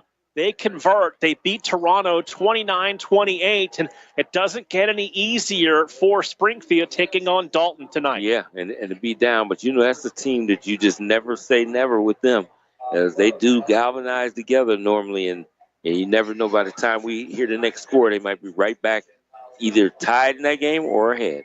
City View Sportscast and AM 600 WRQX. That's where you can find the Poland-Akron-Manchester game, with Poland on top of that one at 14-7. Manchester took the early lead, 2 unanswered by the Bulldogs. Yeah, that's a great response. We always like to do that in our broadcast. We talk about it. How can a team respond? And we see that Poland did do just that in scoring 14 unanswered. Walsh Jesuit 28-14 over Austintown Fitch. That game is approaching halftime. We saw Cuyahoga Falls Walsh Jesuit against Ursuline in week 1. The only loss for the Irish to this point. Yeah. It's a tough matchup for Austintown Fitch. Yeah, it sure is. And we seen that was the first game of the season. That was a very good team that was executing. Usually you're kind of sluggish coming out the gate, but they weren't, and they were a very good football team. We're going to take our final break. We'll come back, kick off the third quarter. Division 5, Region 17, the semifinals at the break. South Range 21, Garaway 7 on Western Reserve Radio 2 and Sports Radio 1240. Discount Power Sports at 778 North Main Street in Hubbard is hosting a raffle for a 125cc Pintura ATV. Tickets are $30 each, and 100 tickets are available. For each raffle, when those 100 are gone, a winner will be drawn and a new raffle will begin. Tickets can be purchased at any Hubbard home game or at 778 North Main Street, or by calling 330-717-4441. $1,500 from each raffle will go toward a scholarship for the Hubbard Youth Coalition. Lena's Pierogi House is your home for the area's best variety of pierogies. Daily specials include the Polish platter, the Hungarian platter, stuffed cabbage, and halushki. Having a last-minute get-together? Lena's has you covered with a wide variety of frozen take-home pierogies and dumplings. Go to Facebook at Lena's Pierogi House to see the weekly lineup of available flavors for dine-in or carry-out. Catch the best at Lena's Monday from 10 a.m. to 4 p.m. and Tuesday through Friday from 10 a.m. to 8 p.m. 20 North Main Street in Hubbard, or call 234-254-8532. Green light, let's get it. Green light, let's get it. Green light, let's get it. The Mahoning Valley Federals is the area's minor league football team. After only 2 years in existence and an appearance in the league playoff semifinal game, the Federals are looking to add Valley High School and college talent to help take the next step toward a league championship. For more information on how to become part of the Federals' journey, go to Facebook at the Mahoning Valley Federals Developmental Football Team or contact General Manager John Galbraith at 330-540-1099. The Mahoning Valley Federals, honoring the football tradition in the Valley. Western Reserve Radio is the Valley's online source for sports talk and local live events. Tune in and be a part of their live weekly shows, as well as all of the hard-hitting action of Youngstown Phantoms hockey, high school football, and the GDFL. Find them at westernreserveradio.com. Tune in and the Live 365 app to be a part of the area's sports conversation. Be sure to visit them on Facebook at Western Reserve Radio and on Twitter at WR_radio.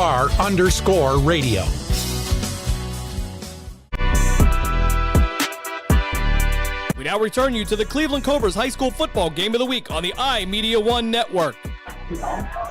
Wrap it up halftime here from the Dr. Robert H. Hines Stadium in Minerva. South Range 21 at Garaway 7. They've just now gone to the half at Louisville. It is 17-13 Poland. Dave Stefanson hit a 43-yard field goal as time expired to give Poland the 17-13 lead at the break. Yeah. All those scores, of course, brought to you by our friends at Discount Power Sports. Yeah, they got a game going over there, I tell you that. And we thought it was 14-7, and I guess they went and scored one more, and then they were able to score that field goal before the half. And they seem like they got a good game going over there. We are getting ready to begin the third quarter here in Minerva. And this kickoff brought to you by Repair That Glass, reminding you accidents happen. That's why you need Repair That Glass, offering a full range of automotive glass repairs. For an appointment, call 330-534-3192. So the Raiders will kick. Garaway won the toss, deferred, and they want the football to begin this third quarter. Yes, I'm sure. And this is where they want to do is get off to a good start here, Mark. Build on what they were doing the last time they had the football. It'll be Vorshak to kick. One man back deep for the Pirates. That looks like Dylan Sondland. It's going to be fielded on a bounce across the 10, 15. Sondland to the outside, to the 20. Knocked Ryan down there at the 20-yard line, and a flag comes in at the end of the play. First half numbers, no turnovers for either football team. 5 flags on the Raiders, 2 on the Pirates. Yeah, I tell you, and a lot of mental miscues that we've seen in the first half. Not no big-time penalties, but those mental miscues. And that is a personal foul on the Raiders for a blindside block. So that'll be a 15-yard mark-off from the end of the return, and this is going to put the Raiders behind the chains to begin the third. Right. Or was it against? Excuse me. No, it's against the Pirates. I said against Garaway. Excuse me. Yep. Trying to give South Rangers the football for both halves. That's a big penalty there. That puts them deep in their own territory. So the penalty was called on Jace Wallach, number 11, and he's over there talking with the referee, just trying to get an explanation of why that was called. Yeah, and we're talking about starting from your own 6. Makes it tough. First and 10 from the 6-yard line. Pirates left to right. They are going to run the football with Sondland on first down. And Sondland going to get the football out to... Nice little run there. Looked like he picked up about 6 yards. Going to give him, looks like 6 with the stick, so we'll say second down and 4 from the 11-yard line. Geibel alone in the backfield as 2 receivers to the right and 1 to the left side. Going to delay the handoff to Sondland, and this time he is going to be wrapped up. Dominguez there to make the stop for no gain. It is going to be third down for the Pirates. A little delay there, try to get a misdirection to get the flow of the offense going one way and have Sondland come back the opposite way, but great defense on the Raiders' part of staying home and closing that down for no gain. So third down and 5. Sondland came into play with 1,568 yards and 25 touchdowns on the season. It's going to be trips to the right.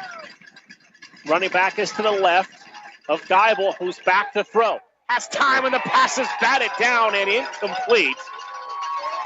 Reaching up there, putting the big hand on that looked like Patrick Lowley from his D-line spot to bat that ball down. It brings up 4th and 5. Right, he's seen his receiver breaking in for a nice pass route there. It looked like he would have been open, but getting the hands up, that's one of the best things you can do as a defensive lineman. If you can't get to the quarterback, get the hands up. So that will bring Wallach on to punt the football. They'll be standing right at the goal line. Gavin Nagy back to return, and Raiders needed a timeout. So it looked like they didn't have enough. I'm trying to count them.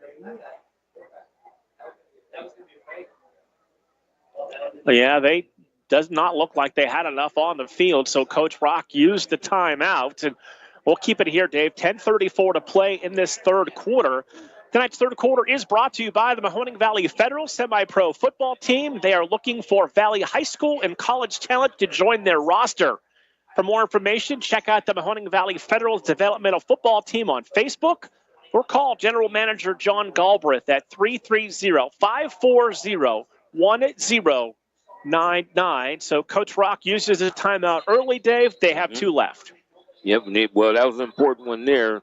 I even hear whispers through here that maybe they were going to try to fake it. I don't know if I would have tried a fake punt down in my territory like this, but you definitely didn't have enough guys out there, so that wouldn't look too good for you.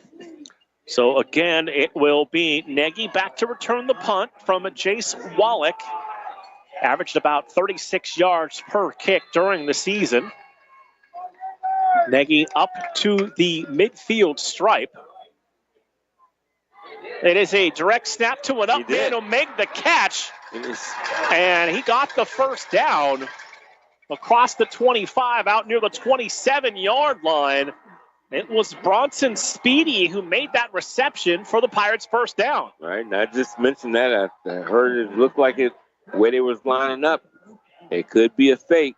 And they did. They came right back and did. I'm kind of surprised, but they did. That's Coach Wallach really rolling the dice, but it paid off. It definitely is. That's really rolling it that deep in your own territory. Going to put 2 receivers stacked to the right, single receiver and a wing to the left side. Geibel claps, takes the snap, play action, looking to throw, fires underneath that pass in and out of the hands of the intended target. They were looking for Bronson Speedy again. Speedy, 6'2", 200-pound senior, 31 catches for just under 400 yards and 5 touchdowns. Yeah, that ball was right on target there. I mean, the timing and everything was perfect. He's got to grab and pull those in.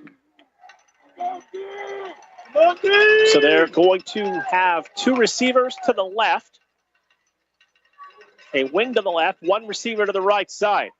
Geibel takes the snap. He'll give the ball to Sondland. He's pulled down from behind as he's just able to fall forward to get back to the line of scrimmage. Maybe picks up a yard.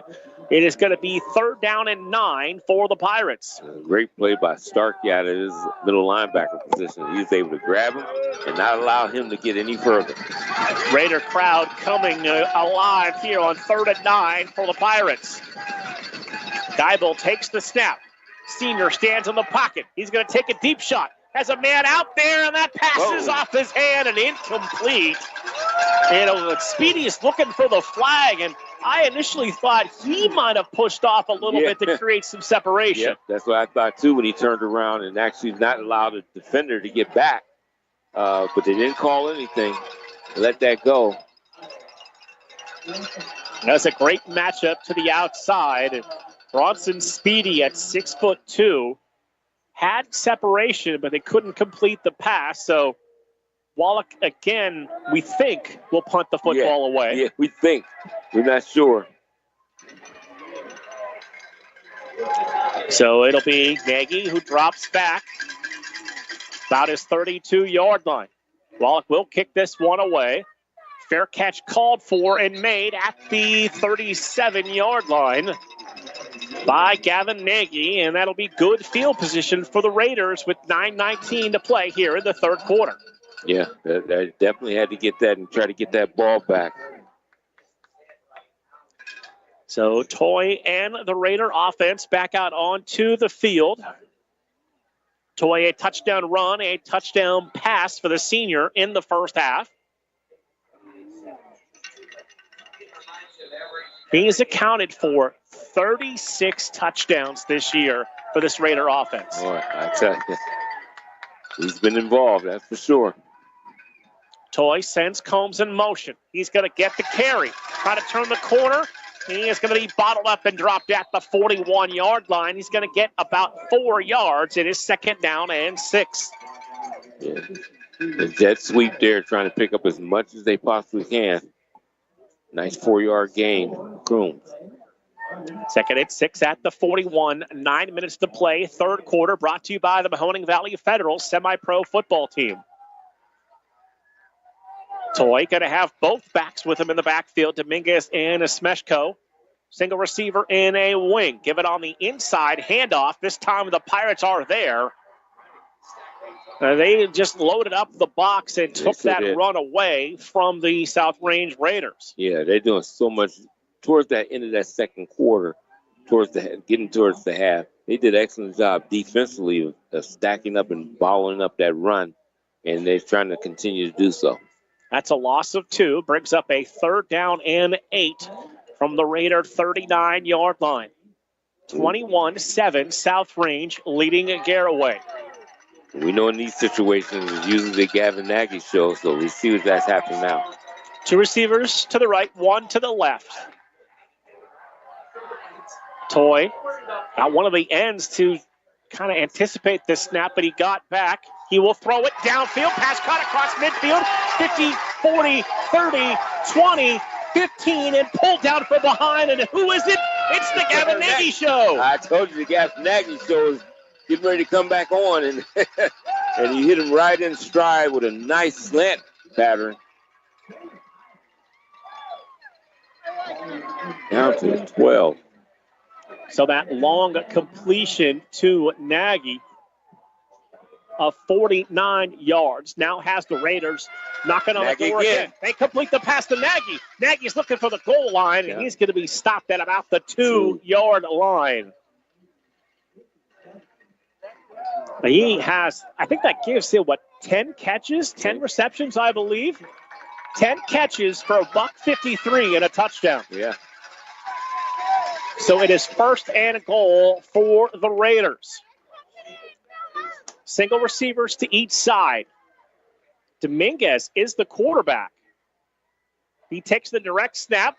Flag on the play. Here, I think we had a little bit of movement on the offense. It looked like one of the big guys up front. A little bit of lean in their stance. Yep, just a little bit. No, they called it defense. Oh, they did. They called that on a Garaway, so that is their 4th infraction. So the half the distance penalty takes it from the 2 to the 1. Yeah. I can even do that math. Yeah, I don't need Michael for that one. Right. So 1st and goal from the 1-yard line. Toy gets the play from the sidelines. Toy has rushed for 19 touchdowns here in game number 13 for the Raiders. It's Toy and Dominguez. Combs in motion. Settling in the backfield. Toy's going to keep it. Toy looking for the end zone. That is a touchdown for the Raiders. Tristan Toy has his 21st rushing touchdown of the season. Nice drive there.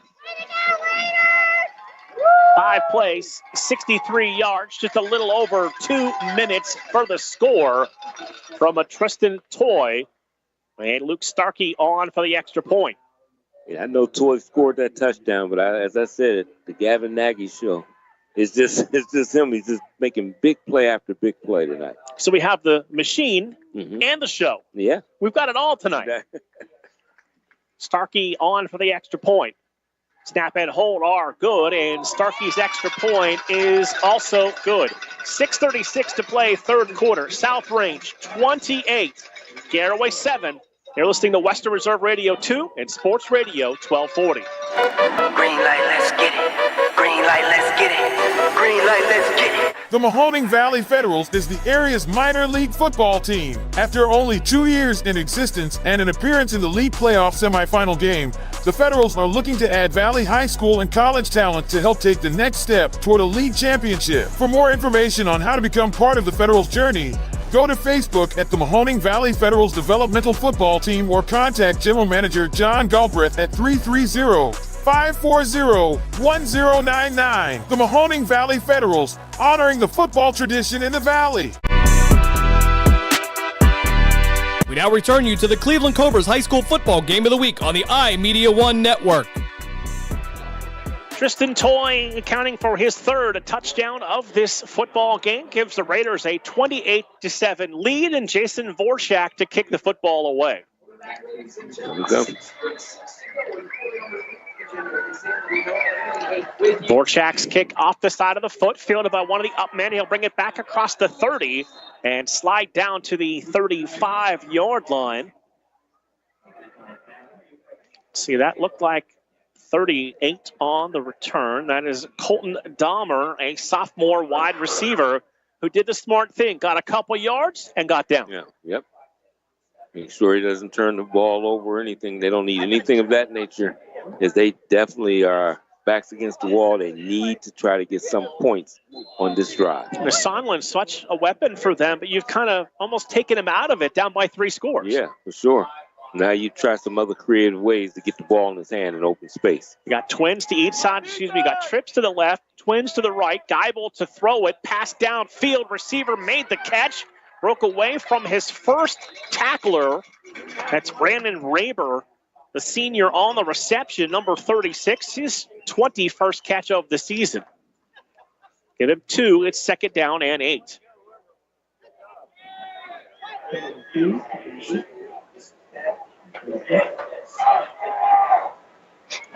So Geibel now overlooks the defense, takes the snap, gives the ball to Sondland, running to the short side, and Sondland across the 40, down to the 41-yard line. He'll pick up 5. It is going to be a 3rd down and short. Yeah, got about 3 yards. Nice little carry for him there. This is manageable. 3rd and manageable for him. Trips to the right, single receiver to the left. Geibel to throw. Pumps, pulls it down in the face of pressure. Able to roll away. He got out of bounds and got the 1st down for the Raiders.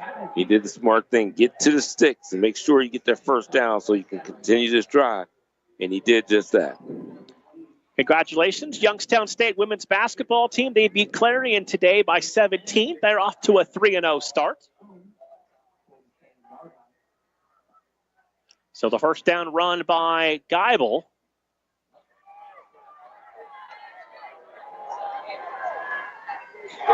Puts the ball at the 47-yard line. Geibel takes the snap. 6'4" senior stands in the pocket, steps up, wanted to throw. He got hit as he was in his throwing motion, and he is dropped back at the 47-yard line. He has been pressured all evening, and he just can't stay on his spot because as soon as he tries to plant his feet, there's a maroon jersey in his face. Yeah, for sure, and they're hitting him every time, too. So he's got to get rid of the football as quickly as possible because they're coming. Loss of 4, 2nd and 14, back to the 43. 5 minutes to play in the quarter. Geibel to throw it.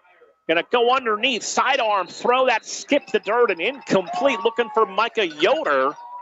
And it's going to bring up a 3rd down and long. Yeah, and with everything that's going on, this might be, just may, if he went for it way deep in his own territory, this might be 4-down territory. Down by 3 scores with under 5 minutes to play in this 3rd quarter. Coach Wallach going to play for it. 2 receivers to the right, 1 to the left side. They run it with Sondland. He's hit at the line, and he's not going to get it. He might have got about 1 yard on the play. This is going to bring up 4th down and call it about 13 to go for the Pirates.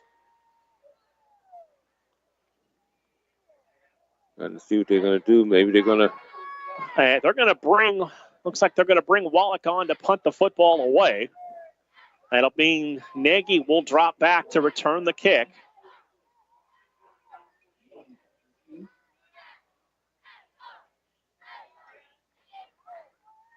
Snap right back to Wallach. Gets the low line drive kick away. Nagy's going to back away from this. Let it go out of bounds. And with 4 minutes and 5 seconds to play here in this 3rd quarter, South Range will get the football back.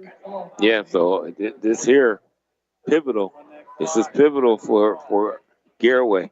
They cannot allow South Range to control the ball or do what they get any kind of thing going on offense because it's going to be a long, long night if that happens.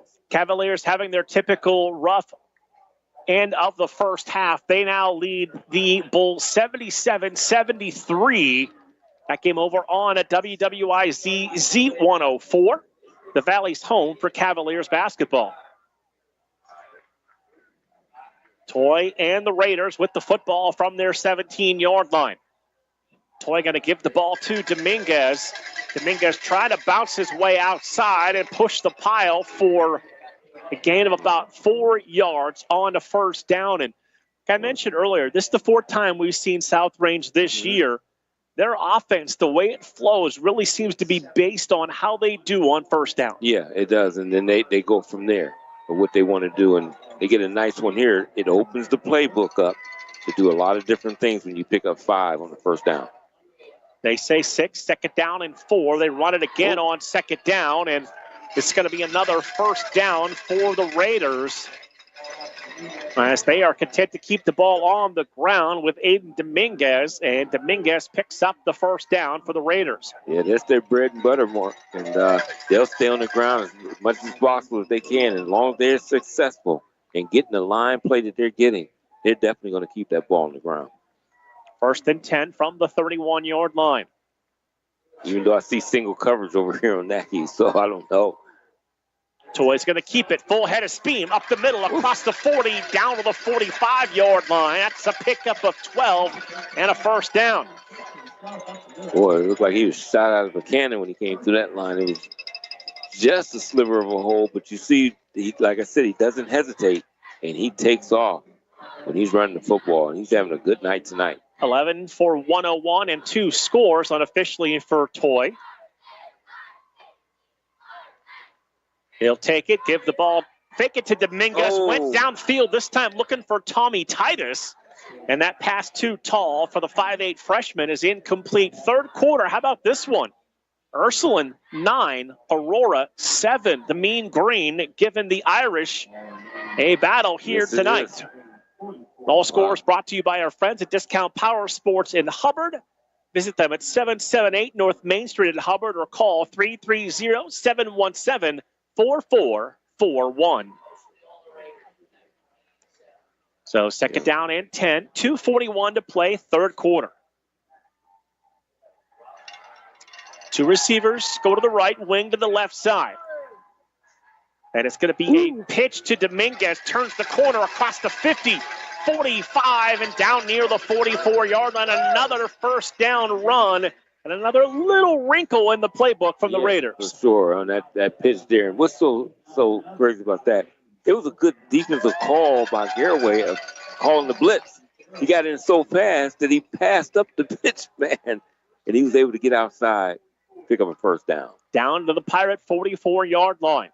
Toy takes the snap, going to give the ball to Dominguez, and this time Dominguez is going to be dropped back at the 45-yard line.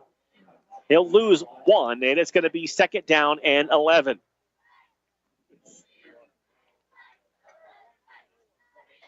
South Range dropping back into a huddle. Garaway didn't really huddle on this play. They stayed right near the line of scrimmage. Yeah. Not knowing what South Range maybe just run out there, but they're using the clock right now. Second and 11 from the 45-yard line of the Pirates. Nagy in motion. Give it to him on the sweep, and this time he is pulled down right at the line of scrimmage. Well, no gain for the 5'10 senior. Gavin Nagy sets up a third down and 11, 90 seconds to go, third quarter. Yeah, that one's probably now let's see if they're going to try to pick up this first down. Just about 10, 11 yards away. Third down 10 from the Garaway 44-yard line. 1 receiver right, 2 to the left side, a wing to the left side. Toy takes the snap, 3-step drop. Senior with time, goes sidearm, hits his man complete down to the 32-yard line, into the arms of Gavin Nagy, whose monster night continues. Yeah, that guy found a little opening in their zone, settled down on his pattern, and Toy put it right on target. First and 10 from the 31-yard line. 50 seconds to go. Toy going to give the ball to Dominguez, following his blockers across the 25 and down near the 22-yard line. That's a pickup of about 8, close to 9 on first down. Yeah, I'm starting to see a few things in Garaway that I remember our coaches back in college say, stop doing it. Hands are on hips, and that's when you're getting tired and wearing down. Coach Rock says, come to the sideline, boys. We will let the final seconds of this third quarter clock roll away. And after 3, it is South Range 28, Garaway 7 on Western Reserve Radio 2 and Sports Radio 1240. Green light, let's get it. Green light, let's get it. Green light, let's get it. The Mahoning Valley Federals is the area's minor league football team. After only 2 years in existence and an appearance in the league playoff semifinal game, the Federals are looking to add Valley High School and college talent to help take the next step toward a league championship. For more information on how to become part of the Federals' journey, go to Facebook at the Mahoning Valley Federals Developmental Football Team or contact General Manager John Galbraith at 330-540-1099. The Mahoning Valley Federals, honoring the football tradition in the Valley. The Mahoning Valley's leader for golf, Milk Creek Golf Course, is now booking tee times for 2024. We offer stay and play opportunities available with 9 area hotel partners. For more information, visit our website at millcreekmetroparks.org. Also, look for new, exciting opportunities coming soon, including an indoor player development center with Trackman, an indoor Callaway club fitting center, and an Odyssey fitting studio in 2024. Follow us on Facebook at Milk Creek Golf Course or call 330-740-7112. We now return you to the Cleveland Cobras High School Football Game of the Week on the iMedia One Network. Fourth quarter underway with a run to Dominguez, who broke out of the pack, was able to get free, and Dominguez all the way inside the 10-yard line. It's going to be 1st and goal for the Raiders. That might have got him close to 100 yards just on that carry right there. It's going to be close.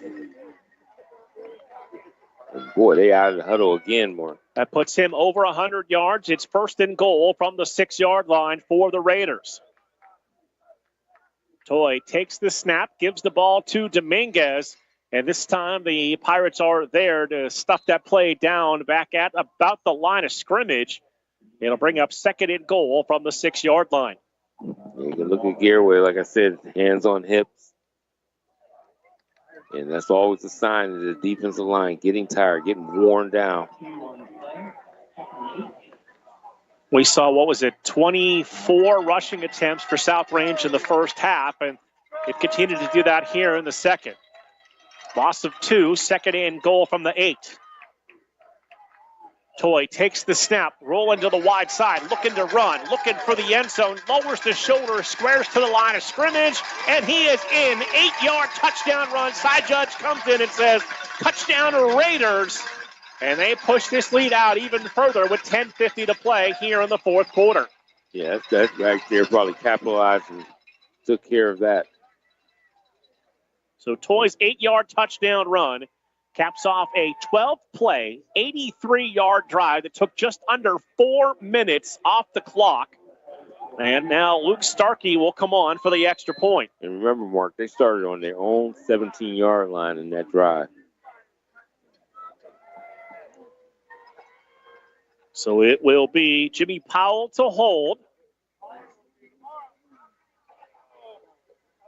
Play clock down to 10. Snap and hold are good. Starkey gets off the quick kick that is also up and good. 10:50 to play in the ball game. All South Range. They lead Garaway 35-7 on Western Reserve Radio 2 and Sports Radio 1240.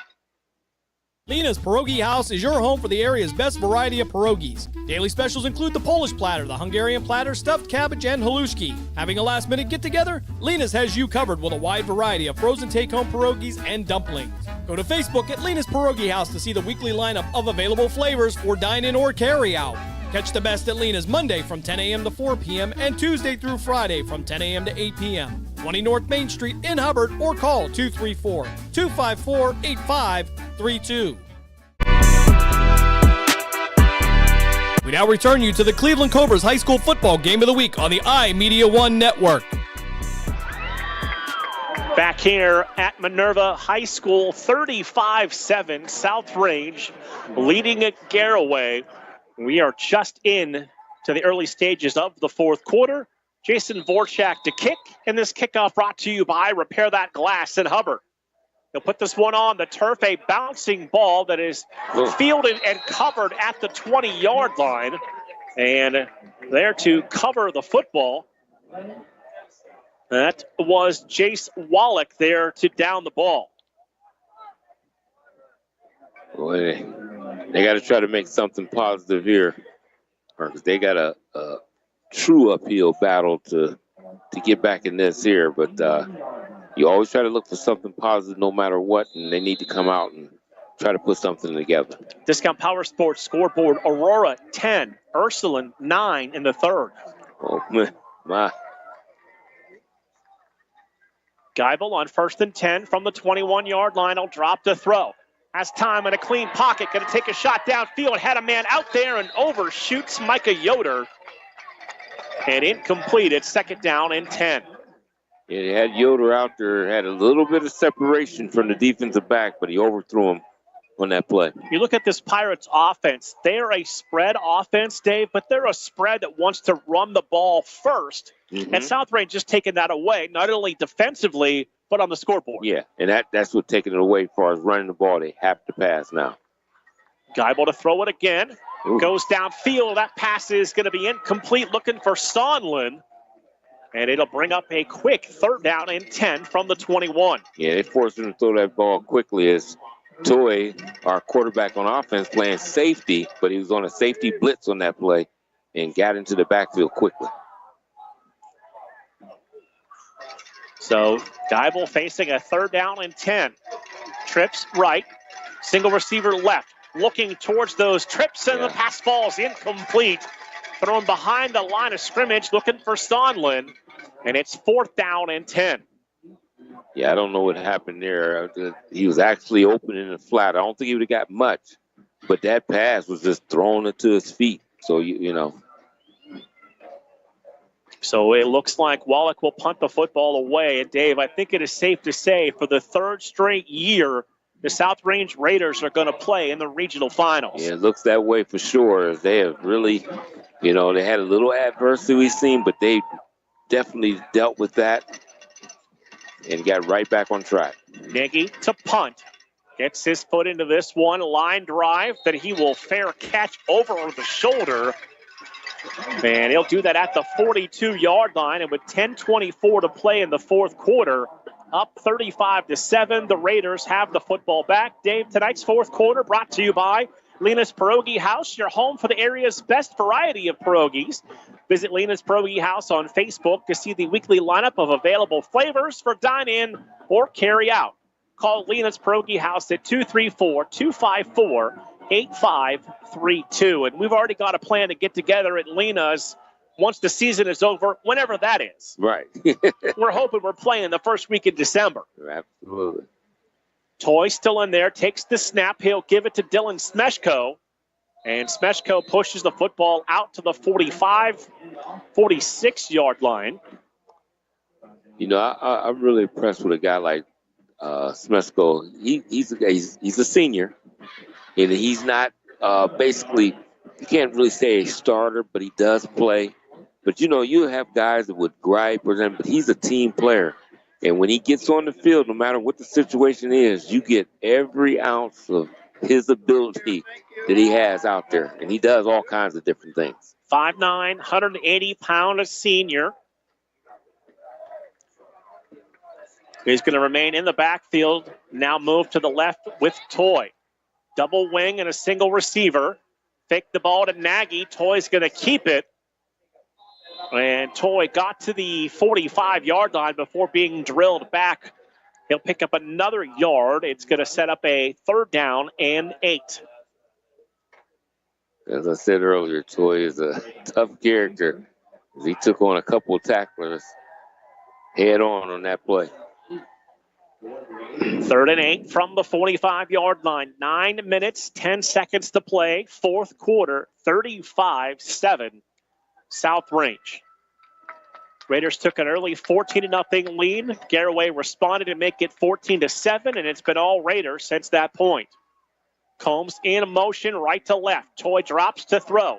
Has time. Going to look downfield, and that pass is going to be caught on the sidelines. Yes. And that is the freshman Tommy Titus with the catch for the 5'8", 160-pound 9th grader. That'll move the change for the Raiders. And in our pregame show, our Ludic Live pregame show, Coach Rock had a lot to say, not only about Titus's route running, but the blocking from the freshman last week. Yeah, and he shows he can catch the ball in traffic there and make a great route on the sidelines and get both feet in. He did it NFL style. Smeshko going to get the football. He's just going to lower the pads and drive forward. And he's going to be down to about the 42-yard line. Short gain of 2. Second down and 8. But for the Raiders, the clock rolling, approaching 8 minutes to play in the game. And that's all they want to do is keep that clock rolling, keep control of this here, and this is basically take everything out of Garaway right here. 35-7 is the lead for South Range. Mark Means, Dave Clark, Michael Rickard here in Minerva.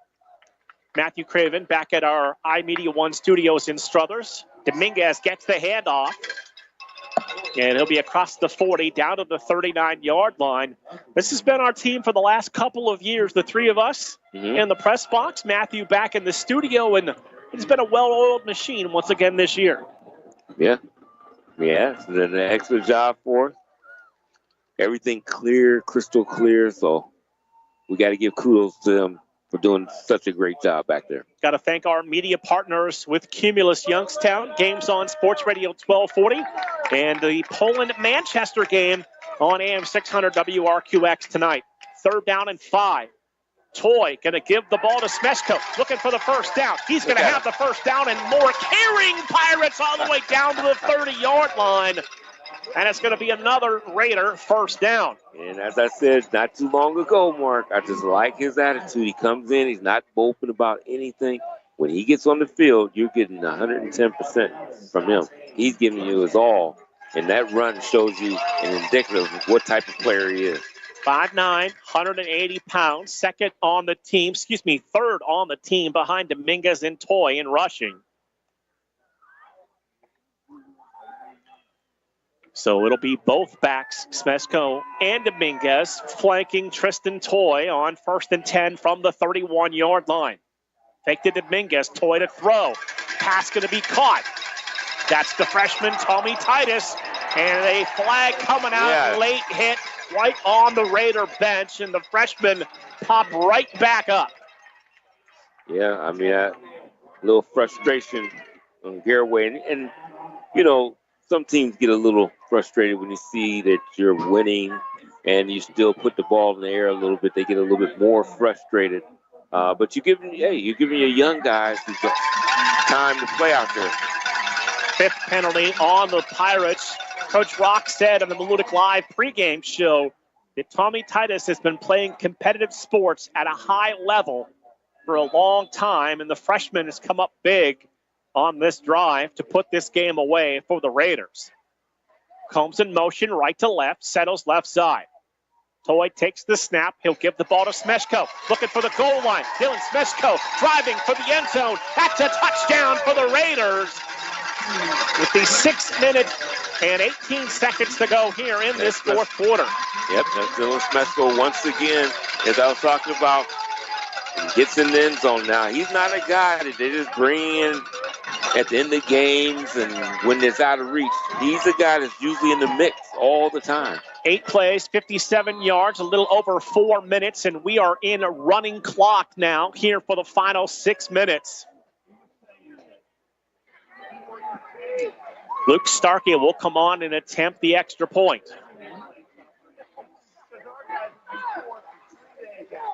Starkey's extra point is up, and it is good. It is a 42-7 lead for the Raiders. And I tell you, Mark, when we first talked about this game and getting ready for it, I never really thought about it'd be a running clock in this game. I never thought that.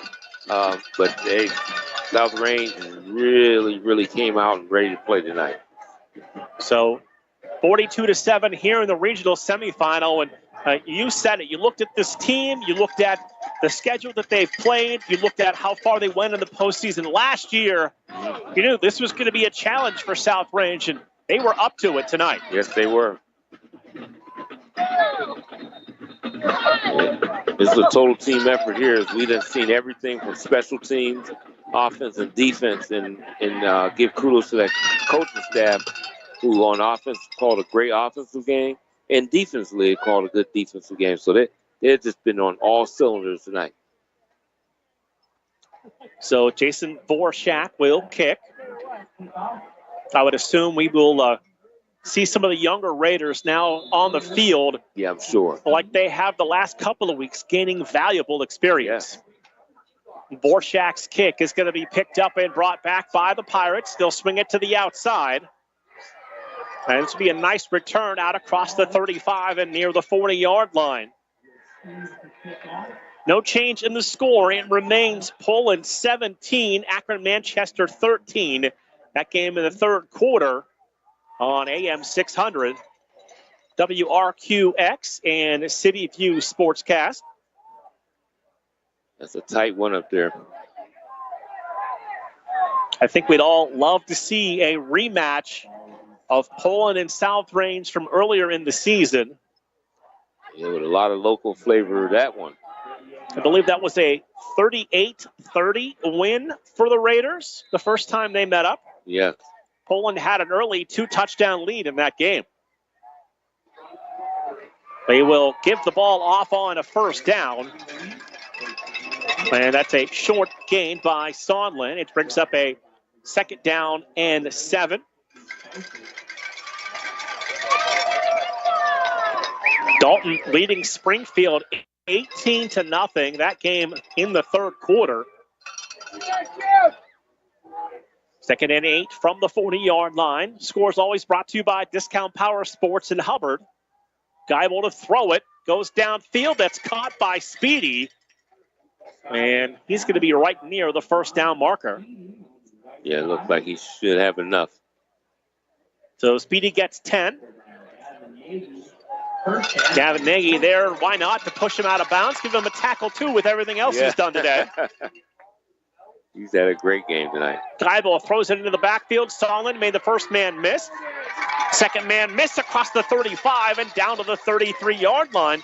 Sondland's a threat out of the backfield, too. 15 catches, about 200 yards, and a couple of touchdowns. Yeah, you just don't want to give him the ball in space because once he gets that engine up to full gear, he's gone. Brady Geibel's gone all the way at quarterback. Wyatt Riefschneider is the backup and a sophomore. Sondland gets the carry, and he's going to be spun down at the 31-yard line.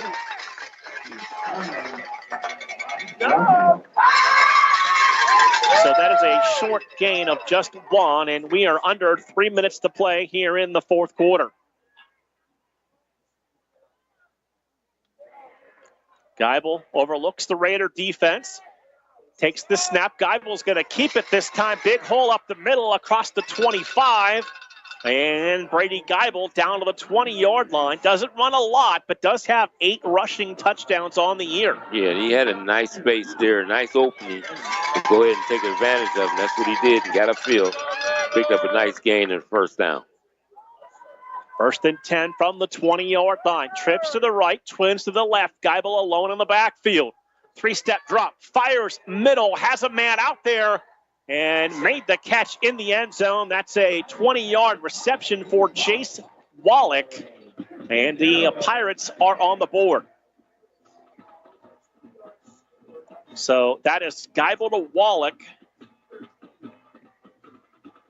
Yeah, to get something to hang their hat on is to get in that end zone one more time. But as we said, this game was already put to bed. Third quarter, Cavaliers 85, Bulls 76. Over on WWIZ's D104, 103.9 FM. Cavaliers will be back on a Z104 on a Sunday afternoon against the Hornets. Cologne's extra point is up and good. And with 2:13 to play in the fourth quarter, it is South Range 42 and the Pirates from Garaway 14. Yeah, they dominated this game. And as we seen earlier, the Gavin Nagy show is great. And might as well say Tristan Choi, he can't take any back seat to that. He had a great rushing game and passing game. Drive for the Pirates, 6 plays, 61 yards, just under 30 minutes off the game clock. Capped off by the Geibel to Wallach, 20-yard touchdown pass. Well, I guess we'll see the old onside kick maybe right here. Only have a moment, Dave. You are listening to Sports Radio 1240, WBBW Youngstown, a Cumulus Media station, in Western Reserve Radio 2, part of the iMedia 1 network. Mark Means, Dave Clark, Michael Rickard here from Minerva High School. Matthew Craven back at the iMedia 1 studios in Struthers as we reach 9 o'clock. And what can we say about the facility, the view, the way we were treated tonight? This has all been first class. Yeah, it's been great. And I tell you, no qualms about this at all, because we have enjoyed our night tonight. So Cologne will kick, and he's going to kick it away. Yeah.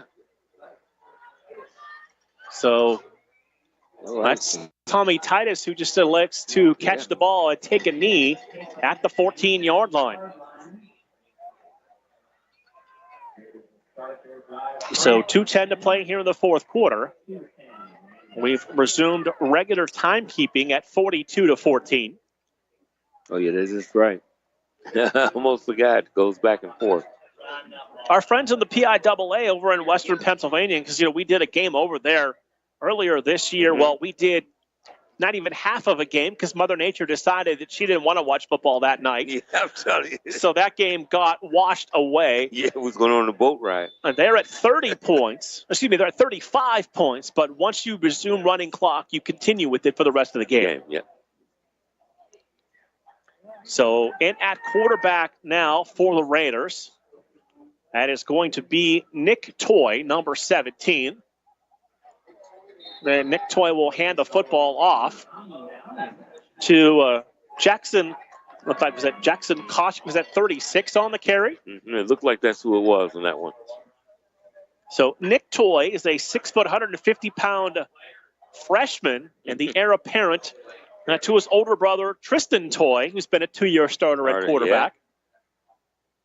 Yeah. He's in position, if everything goes as planned, to be a 3-year starter. So Nick Toy working out of the pistol on 2nd down and 9. 90 seconds to play in this fourth quarter. They'll let the clock roll down under 5 seconds.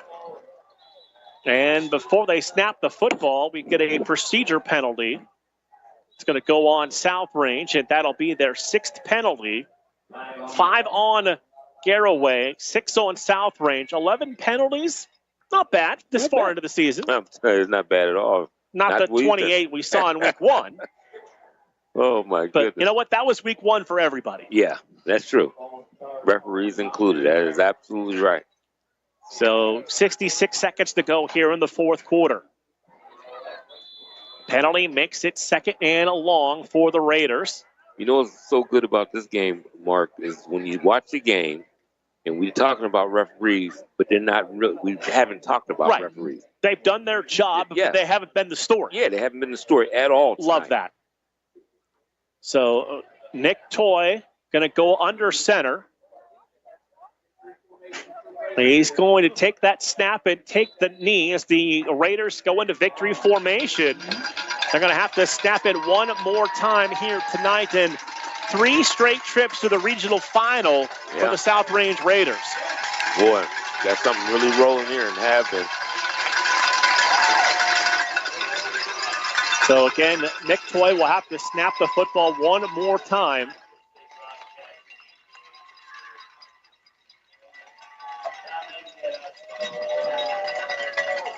So Toy goes under center, takes the knee, and that is going to do it for our game here tonight from Minerva. The South Range Raiders move on to the regional final to await the winner of Akron, Manchester, and Poland. Last report, 17-13, Poland leading Akron, Manchester in the third quarter. Our final score tonight, South Range 42, the Garaway Pirates 14. Raiders are 13-0, and the Pirates finish the season at 10-3. We'll take a break, come back, begin the postgame show next on Sports Radio 1240 and Western Reserve Radio 2. Lena's Pierogi House is your home for the area's best variety of pierogies. Daily specials include the Polish platter, the Hungarian platter, stuffed cabbage, and halushki. Having a last-minute get-together? Lena's has you covered with a wide variety of frozen take-home pierogies and dumplings. Go to Facebook at Lena's Pierogi House to see the weekly lineup of available flavors for dine-in or carry-out. Catch the best at Lena's Monday from 10 a.m. to 4 p.m. and Tuesday through Friday from 10 a.m. to 8 p.m. 20 North Main Street in Hubbard, or call 234-254-8532.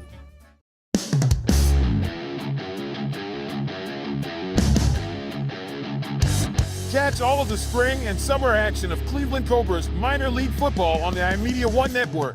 Follow the Cobras as they compete against teams from around the region and beyond in pursuit of a premier amateur football league championship. And if you're looking to continue your playing or coaching career after high school, college, or even the pros, go to Facebook at Cleveland Cobras Football or call owner Jesse Caldwell at 330-416-3442.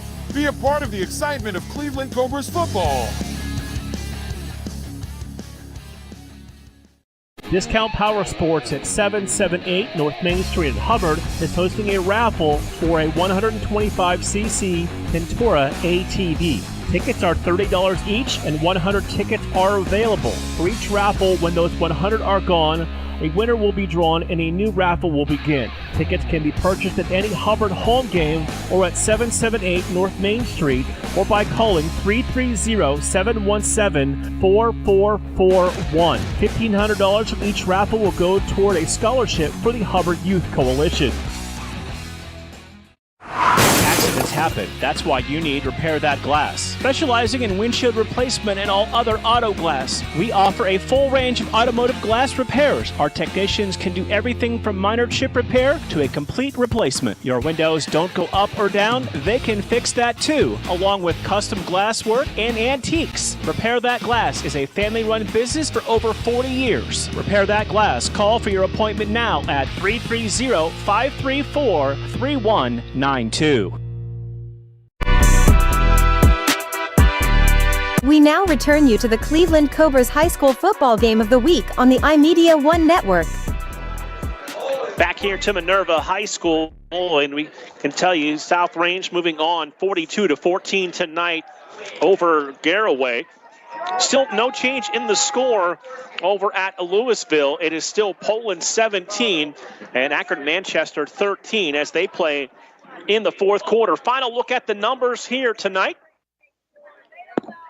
First off for the Garaway Pirates, Dylan Sonland, 13 carries, 87 yards and a touchdown. 55 of those came on one carry. Yeah, for sure. And other than that, they bottled them up pretty good tonight.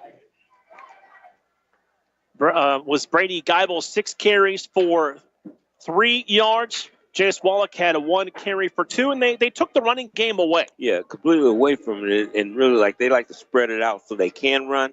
But they did a great defensive job not allowing that to happen.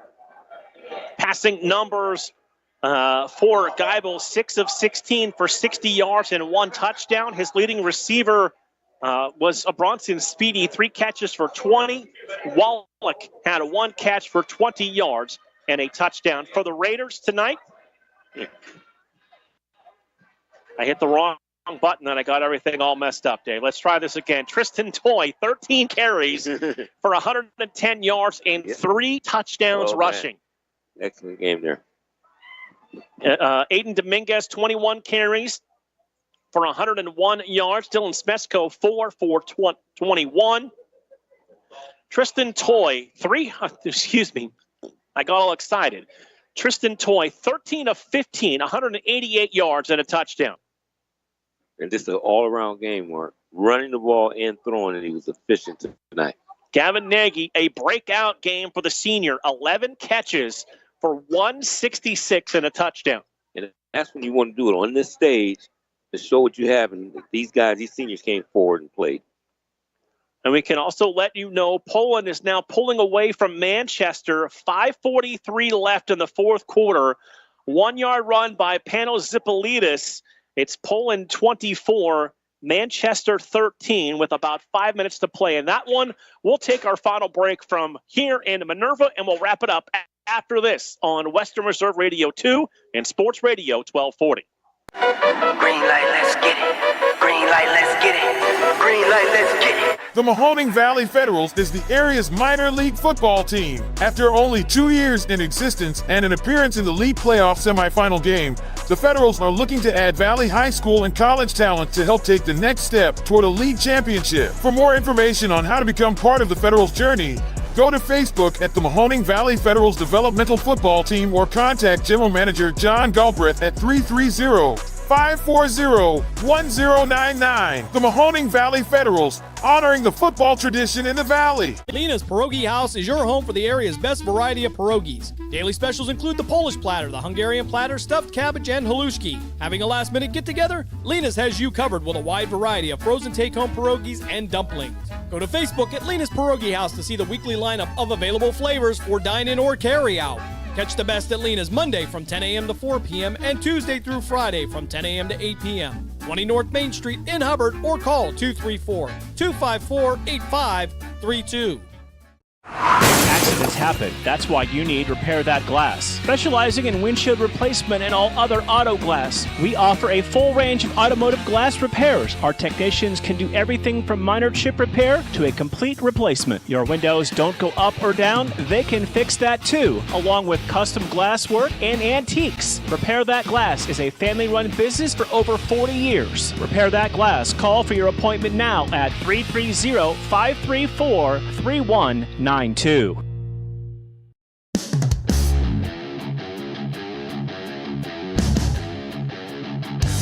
Catch all of the spring and summer action of Cleveland Cobras minor league football on the iMedia One Network. Follow the Cobras as they compete against teams from around the region and beyond in pursuit of a premier amateur football league championship. And if you're looking to continue your playing or coaching career after high school, college, or even the pros, go to Facebook at Cleveland Cobras Football or call owner Jesse Caldwell at 330-416-3442. Be a part of the excitement of Cleveland Cobras football.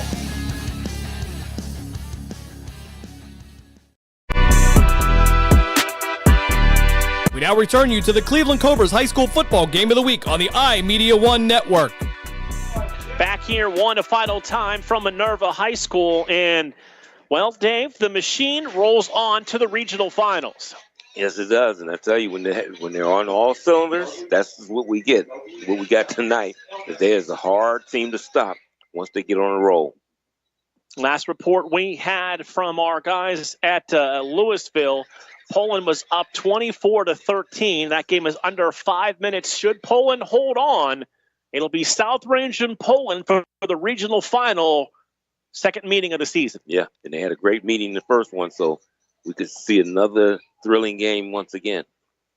So we want to thank everyone here from the staff from the Minerva Lions. From the time we pulled into the parking lot, they greeted us, guided us to the press box, gave us a great spot, fed us again at halftime. That's always a way to make our crew happy when you take care of us that way, and we appreciate their hospitality very, very much. So for Matthew Craven, back at the iMedia One Studios in Struthers, Michael Rickard back with us on the numbers. For my partner, Dave Clark.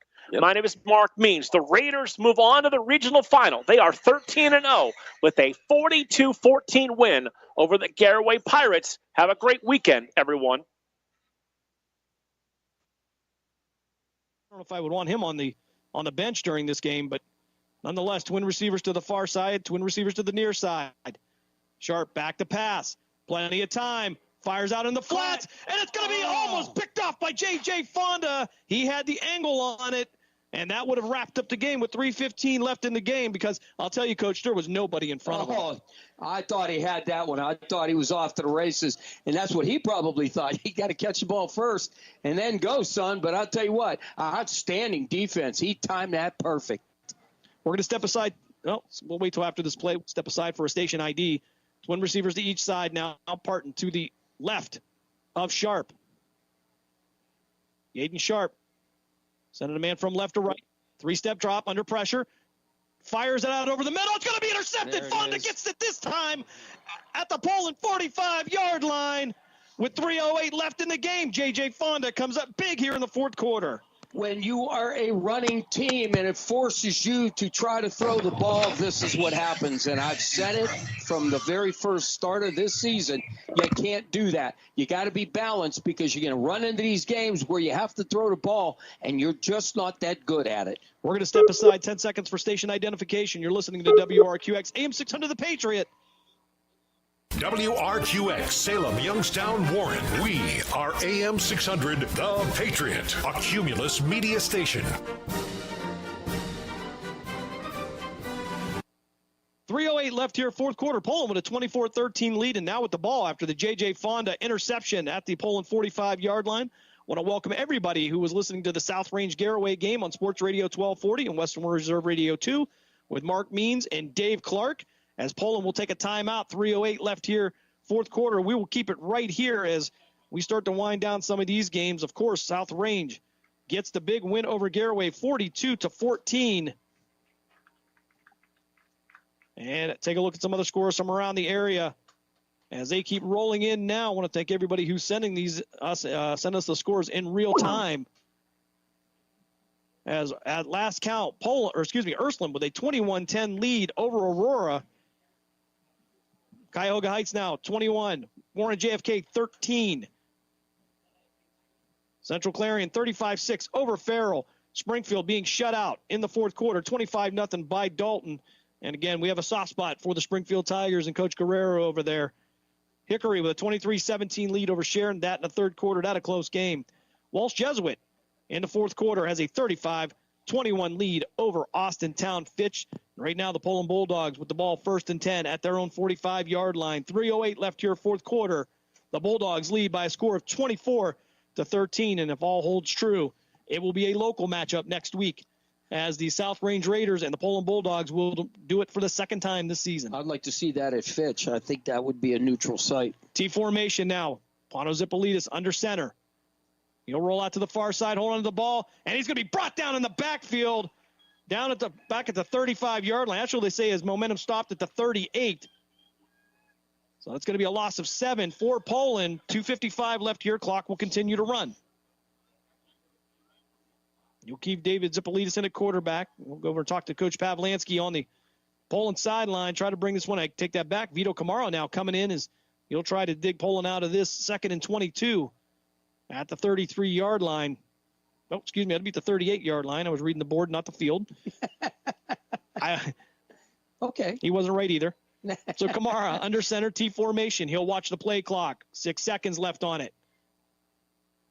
He'll give it to Angelo Angelilli. He'll cut up field past the 40 to the 41-yard line.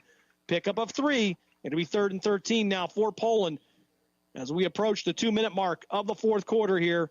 Bulldogs lead by a score of 24-13. Yeah, you're right at the 2-minute mark, and you got 28 seconds on the play clock, so they're going to run this down. Again, want to thank everybody joining us over here from Sports Radio 1240 and Western Reserve Radio 2.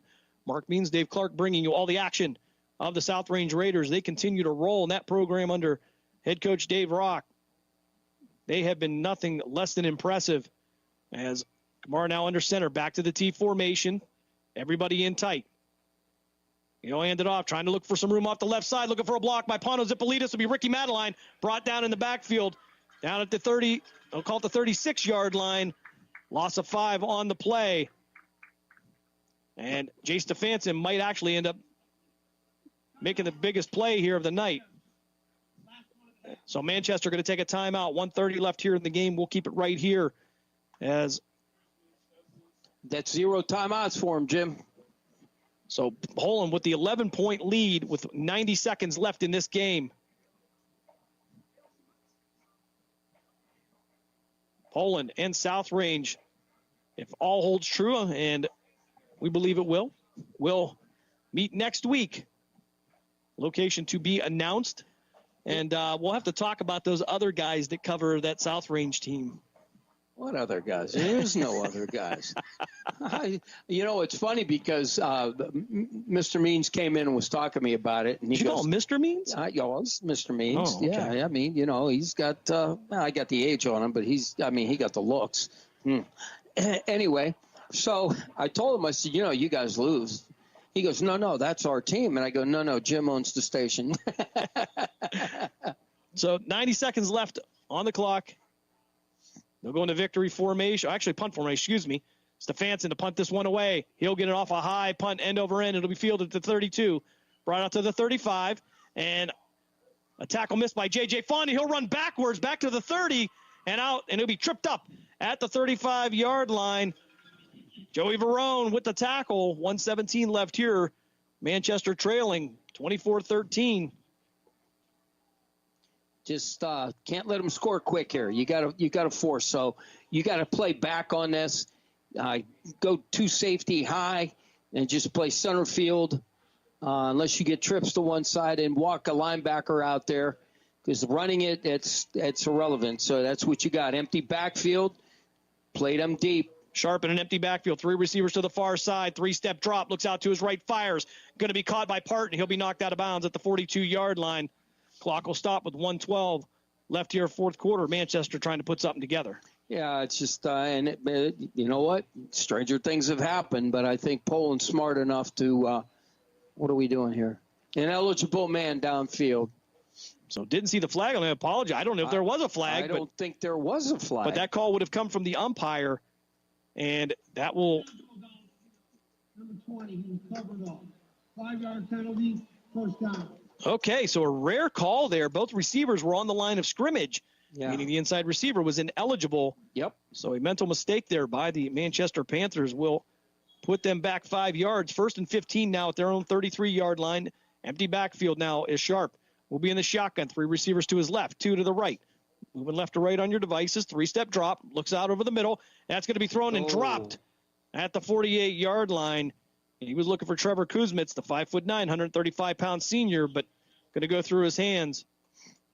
And the clock will stop with 1:08 left here in this fourth quarter. And I want to tell you something. That's great sportsmanship, because Pano walked over, gave him a high five, and you could see him tapping him back. So that's good respect, and that's what you need to see here. Yeah, Pano Zipolidis, class act there, and he's in the same class as my son, so we've been known him for a long time. There's Sharp passes over the middle, and it was intended for Jake Livingston. He had it right in his hands, but you saw his head turn quickly out to the right before he secured it. And there's that saying, tried to run before he caught it. And that's exactly what happened. It was either that. He heard footsteps. It could have been that.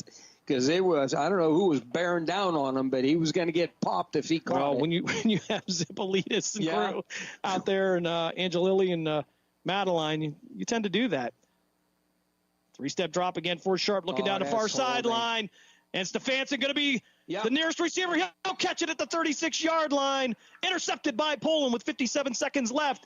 The flag on the play, and we're going to assume this is going to stand because everybody's heading to the sideline. And it is going to be a hold, which will be declined by Poland. Poland will take over with 57 seconds left. No timeouts left for the Panthers, and Poland can go to the best formation in football, Coach. That's exactly right. Victory, baby, and that's exactly what it is. And what? Second one of the half. So Poland going to take a timeout here. I don't know why he does that. Can't take him with you, Coach. Well, yeah, I understand that, but they are not exchangeable.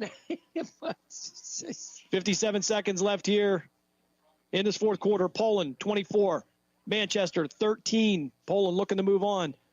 Take on the South Range Raiders next week in this Division 5 Region 17 matchup.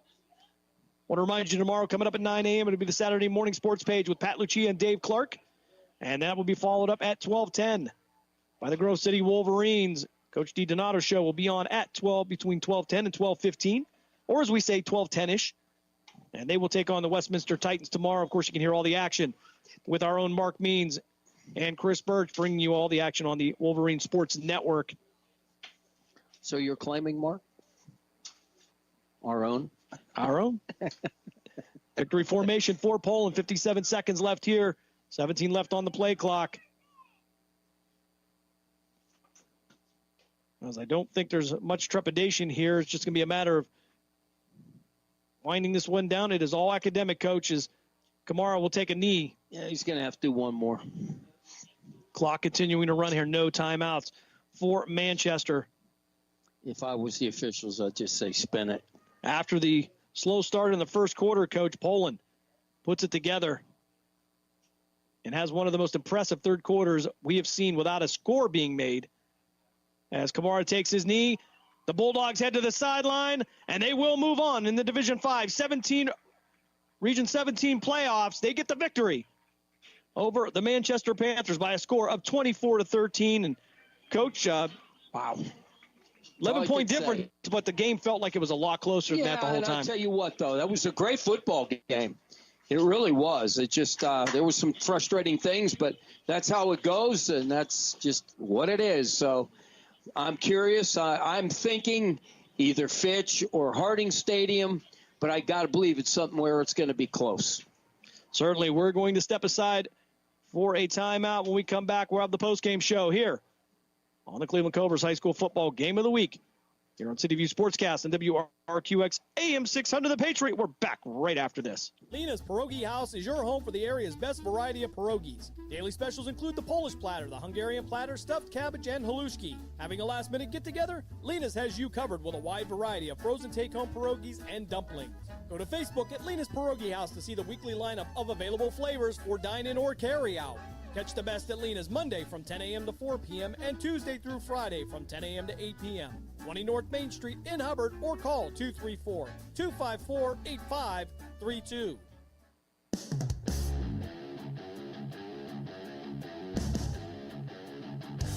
Catch all of the spring and summer action of Cleveland Cobras minor league football on the iMedia One Network. Follow the Cobras as they compete against teams from around the region and beyond in pursuit of a premier amateur football league championship. And if you're looking to continue your playing or coaching career after high school, college, or even the pros, go to Facebook at Cleveland Cobras Football or call owner Jesse Caldwell at 330-416-3442. Be a part of the excitement of Cleveland Cobras football.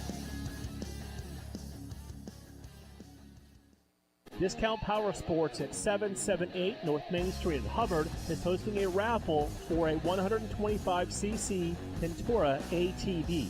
Tickets are $30 each, and 100 tickets are available. For each raffle, when those 100 are gone, a winner will be drawn and a new raffle will begin. Tickets can be purchased at any Hubbard home game or at 778 North Main Street or by calling 330-717-4441. $1,500 from each raffle will go toward a scholarship for the Hubbard Youth Coalition.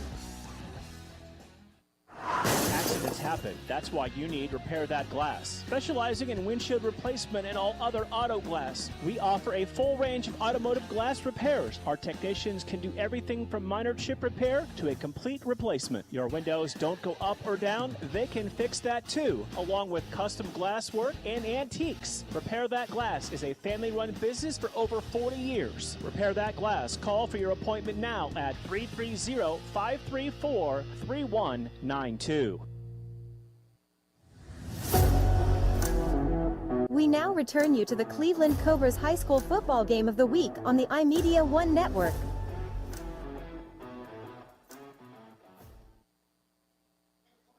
Postgame show here on the campus of Louisville High School. Poland gets the 24-13 win over the Akron Manchester Panthers. Poland moves on next week.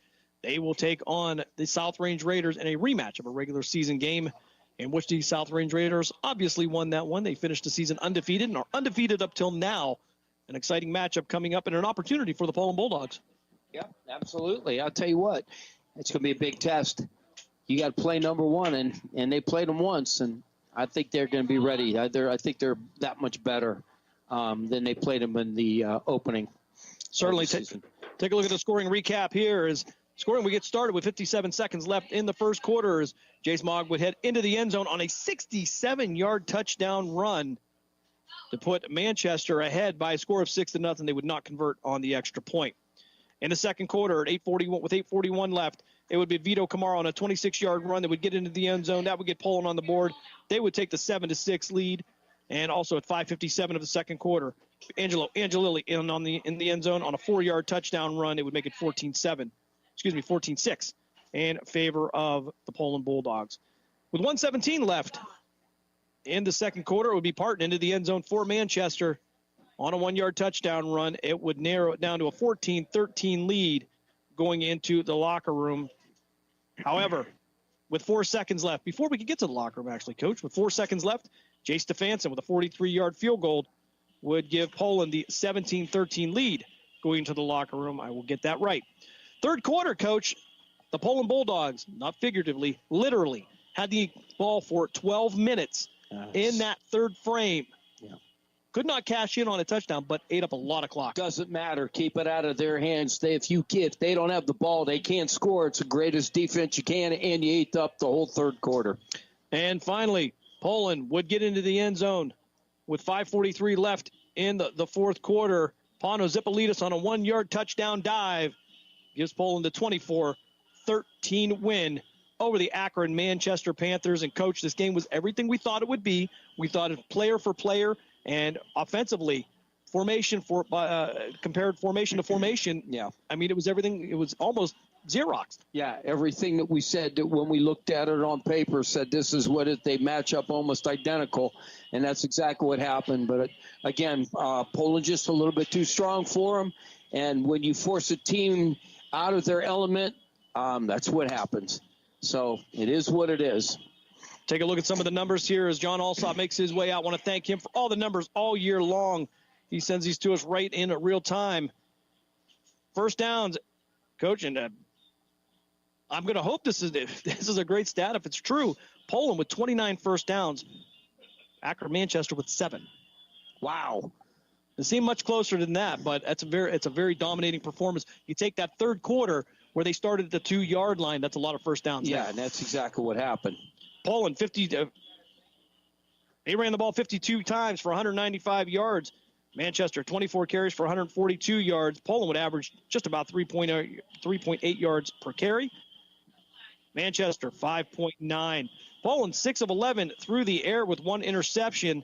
Manchester, 3 of 16 with 2 interceptions. And you talked about taking them out of their element in that running game at 3 for 16. That really did not help them. Yeah, and that's exactly what happens. You take a team that's known for the running game, you shut them down. Now you're forcing a team who's ran all year and had huge numbers. You make them throw the ball, and they're just not efficient at it. Poland, 63 plays offensively, Coach, for 245 yards. Akron Manchester, 40 plays for 152 yards. 63 plays, again, Coach, we go back to that clock thing. And it's an anomaly sometimes to see that whole third quarter eaten up like that. Yeah. But 63 plays, that is a recipe for a playoff win. Oh, absolutely. And it's just, I'm excited. I can't wait. So it'll be interesting. Take a look at average yards per play. 3.9 for Poland, 3.8 for Akron Manchester. However, Poland wins the turnover battle. They are +2 as Akron Manchester would have 3 turnovers. Poland would have 1. The Bulldogs 5 for 12 on third down conversions. Akron Manchester 2 of 9.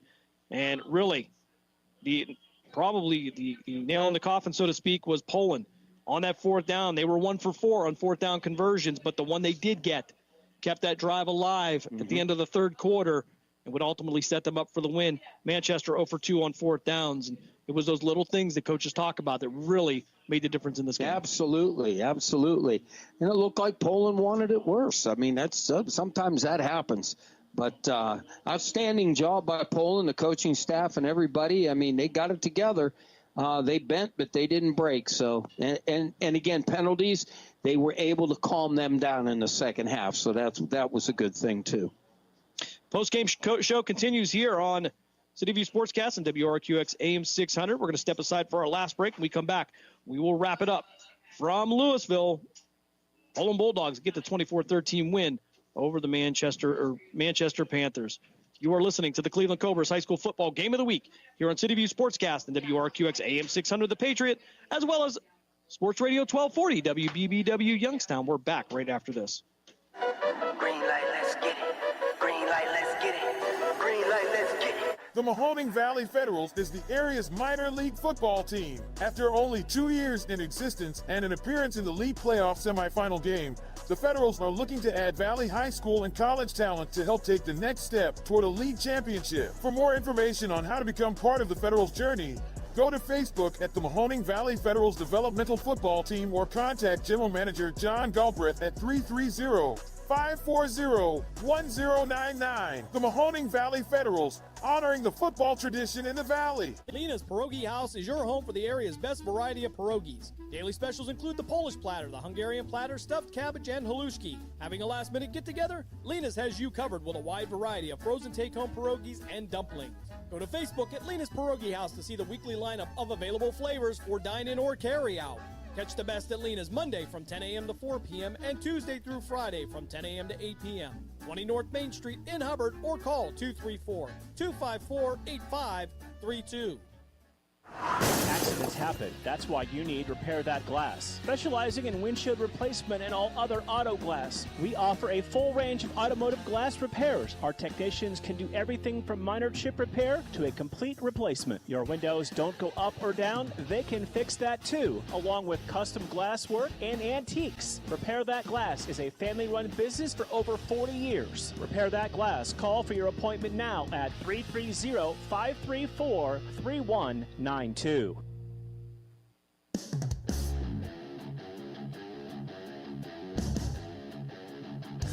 Catch all of the spring and summer action of Cleveland Cobras minor league football on the iMedia One Network.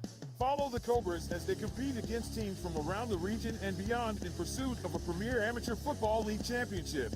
And if you're looking to continue your playing or coaching career after high school, college, or even the pros, go to Facebook at Cleveland Cobras Football or call owner Jesse Caldwell at 330-416-3442.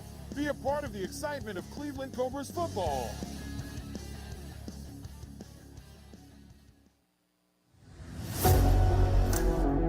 We now return you to the Cleveland Cobras High School football game of the week on the iMedia One Network. Back here one last time in Louisville as we wrap up week 3 of the playoffs. Poland with the 24-13 win over the Manchester Panthers.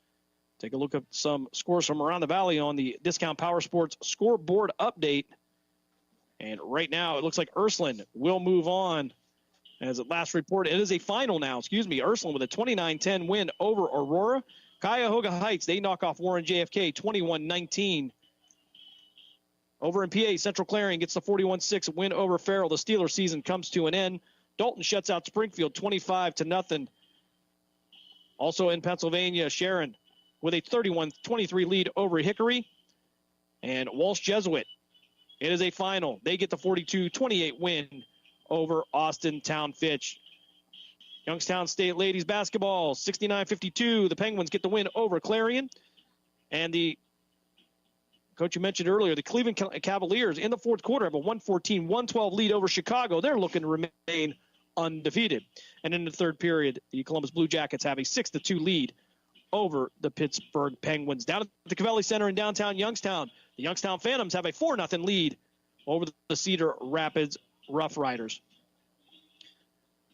I want to thank all of our sponsors this year and through the playoffs here, including Jesse Caldwell and the Cleveland Cobras, Malutic Live, Repair That Glass, the Mahoning Valley Federals, Discount Power Sports, Lena's Pierogi House, and Brian Tolnar and Mill Creek Metro Parks Golf Course. And, of course, we want to thank Brian Banfield and the Poland administration for letting us tag along here in 2024 as we were having a good time here. And, of course, we have to thank Terry Horn, the athletic director here at Louisville, and her crew up here. First class everything. Beautiful facility. Yeah. Fantastic amenities here, we'll say. Yes. As, we're not going home hungry and maybe with a little sugar rush. I'm not going to say for sure.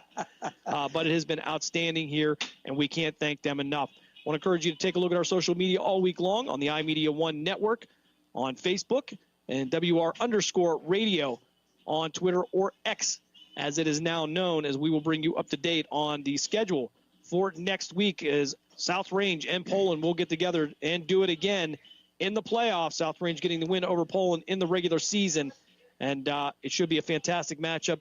Again, Coach, you talk about these teams are not the same teams that we saw earlier in the regular season. There has been a lot of improvement, so we look forward to a great matchup. Yeah, excuse me. I expect Poland to do a lot better against them and really give them a fight. They've gotten so much better since they've played them. Now I want to remind you, coming up tomorrow at 9 a.m., on Western Reserve Radio. It'll be the Saturday morning sports page with Pat Lucia and Dave Clark, followed up at 12:10 by the pregame show. It'll be Coach DiDonato and the Professor Ryan Briggs at 12:10 as we get ready for the 1 o'clock kickoff between the Grove City Wolverines and the Westminster Titans. That will be, of course, brought to you by Mark Means and Chris Birch. So familiar voice there over on the Grove City Wolverine Network. And all that and more here, Coach. A lot of excitement coming up here in the Valley in the next week. Yeah, I can't wait for the next round of the playoffs, and hopefully, as they say, get her done. So for the coach, Bob Gessler, for Matt Craven back in the Gessler Propane Studio, Dave Ferris down at the Cavelli Center keeping an eye on us, Mark Means, Dave Clark, and the rest of the crew, thanks for sending us scores as well. You have been listening to the Cleveland Cobras High School Football Game of the Week here on CityView Sportscast, WRQX AM 600 The Patriot, and Sports Radio 1240 WBBW. Your score one last time. Poland moves on in the playoffs. They get the 24-13 win over the Akron Manchester Panthers, and we hope you have an outstanding weekend. Good night, all. We thank you for joining us for this special presentation of Western Reserve Radio. And we now return to our regularly scheduled programming. Shutout for Melvin Stroll. He stopped 17 out of 17. No scoring in the first period. Brecken Smith got Youngstown all the offense they would need at the 1:22 mark of the second period. Tried the wraparound off a face-off win. Wraparound got stopped, but Smith able to corral and put home the rebound. First goal of the year for Brecken. Again, at 1:22, the second, Youngstown led 1-0. At 4:18, Connor DeHaro, a power play goal. His third goal of the season, Mikey Burchell and Michael Messick with the assists. Youngstown led 2-0 at the end of the second. 99th point in the USHL for Burchell. At 4:42 of the third, Adam Bannock, unassisted off the faceoff win. Bannock won it forward, went to the cage, tried to pass it to the back door for a wide open Justin Kerr, but the pass hit the skates of Garen Slezak and ricocheted into the cage. At 14:42, Cade Stegrum, his fourth of the year. Yakopesh and Mikey Coleman with the helper steal behind the net by Hesh. Worked it off of Coleman and to Stengram up high, and the one-timer went to the top corner. What a shot by Stengram, and that capped off the scoring. You're listening to Western Reserve Radio at westernreserveradio.com on the Live 365 network and the Live 365 app. And Brandy joined the team a year later, I believe. So when the four of us got picked, we didn't really know each other that well. We all had just met briefly for a week. And then we got asked to join the team, and it was like, oh, my gosh. And these people are amazing. And then we joined a group of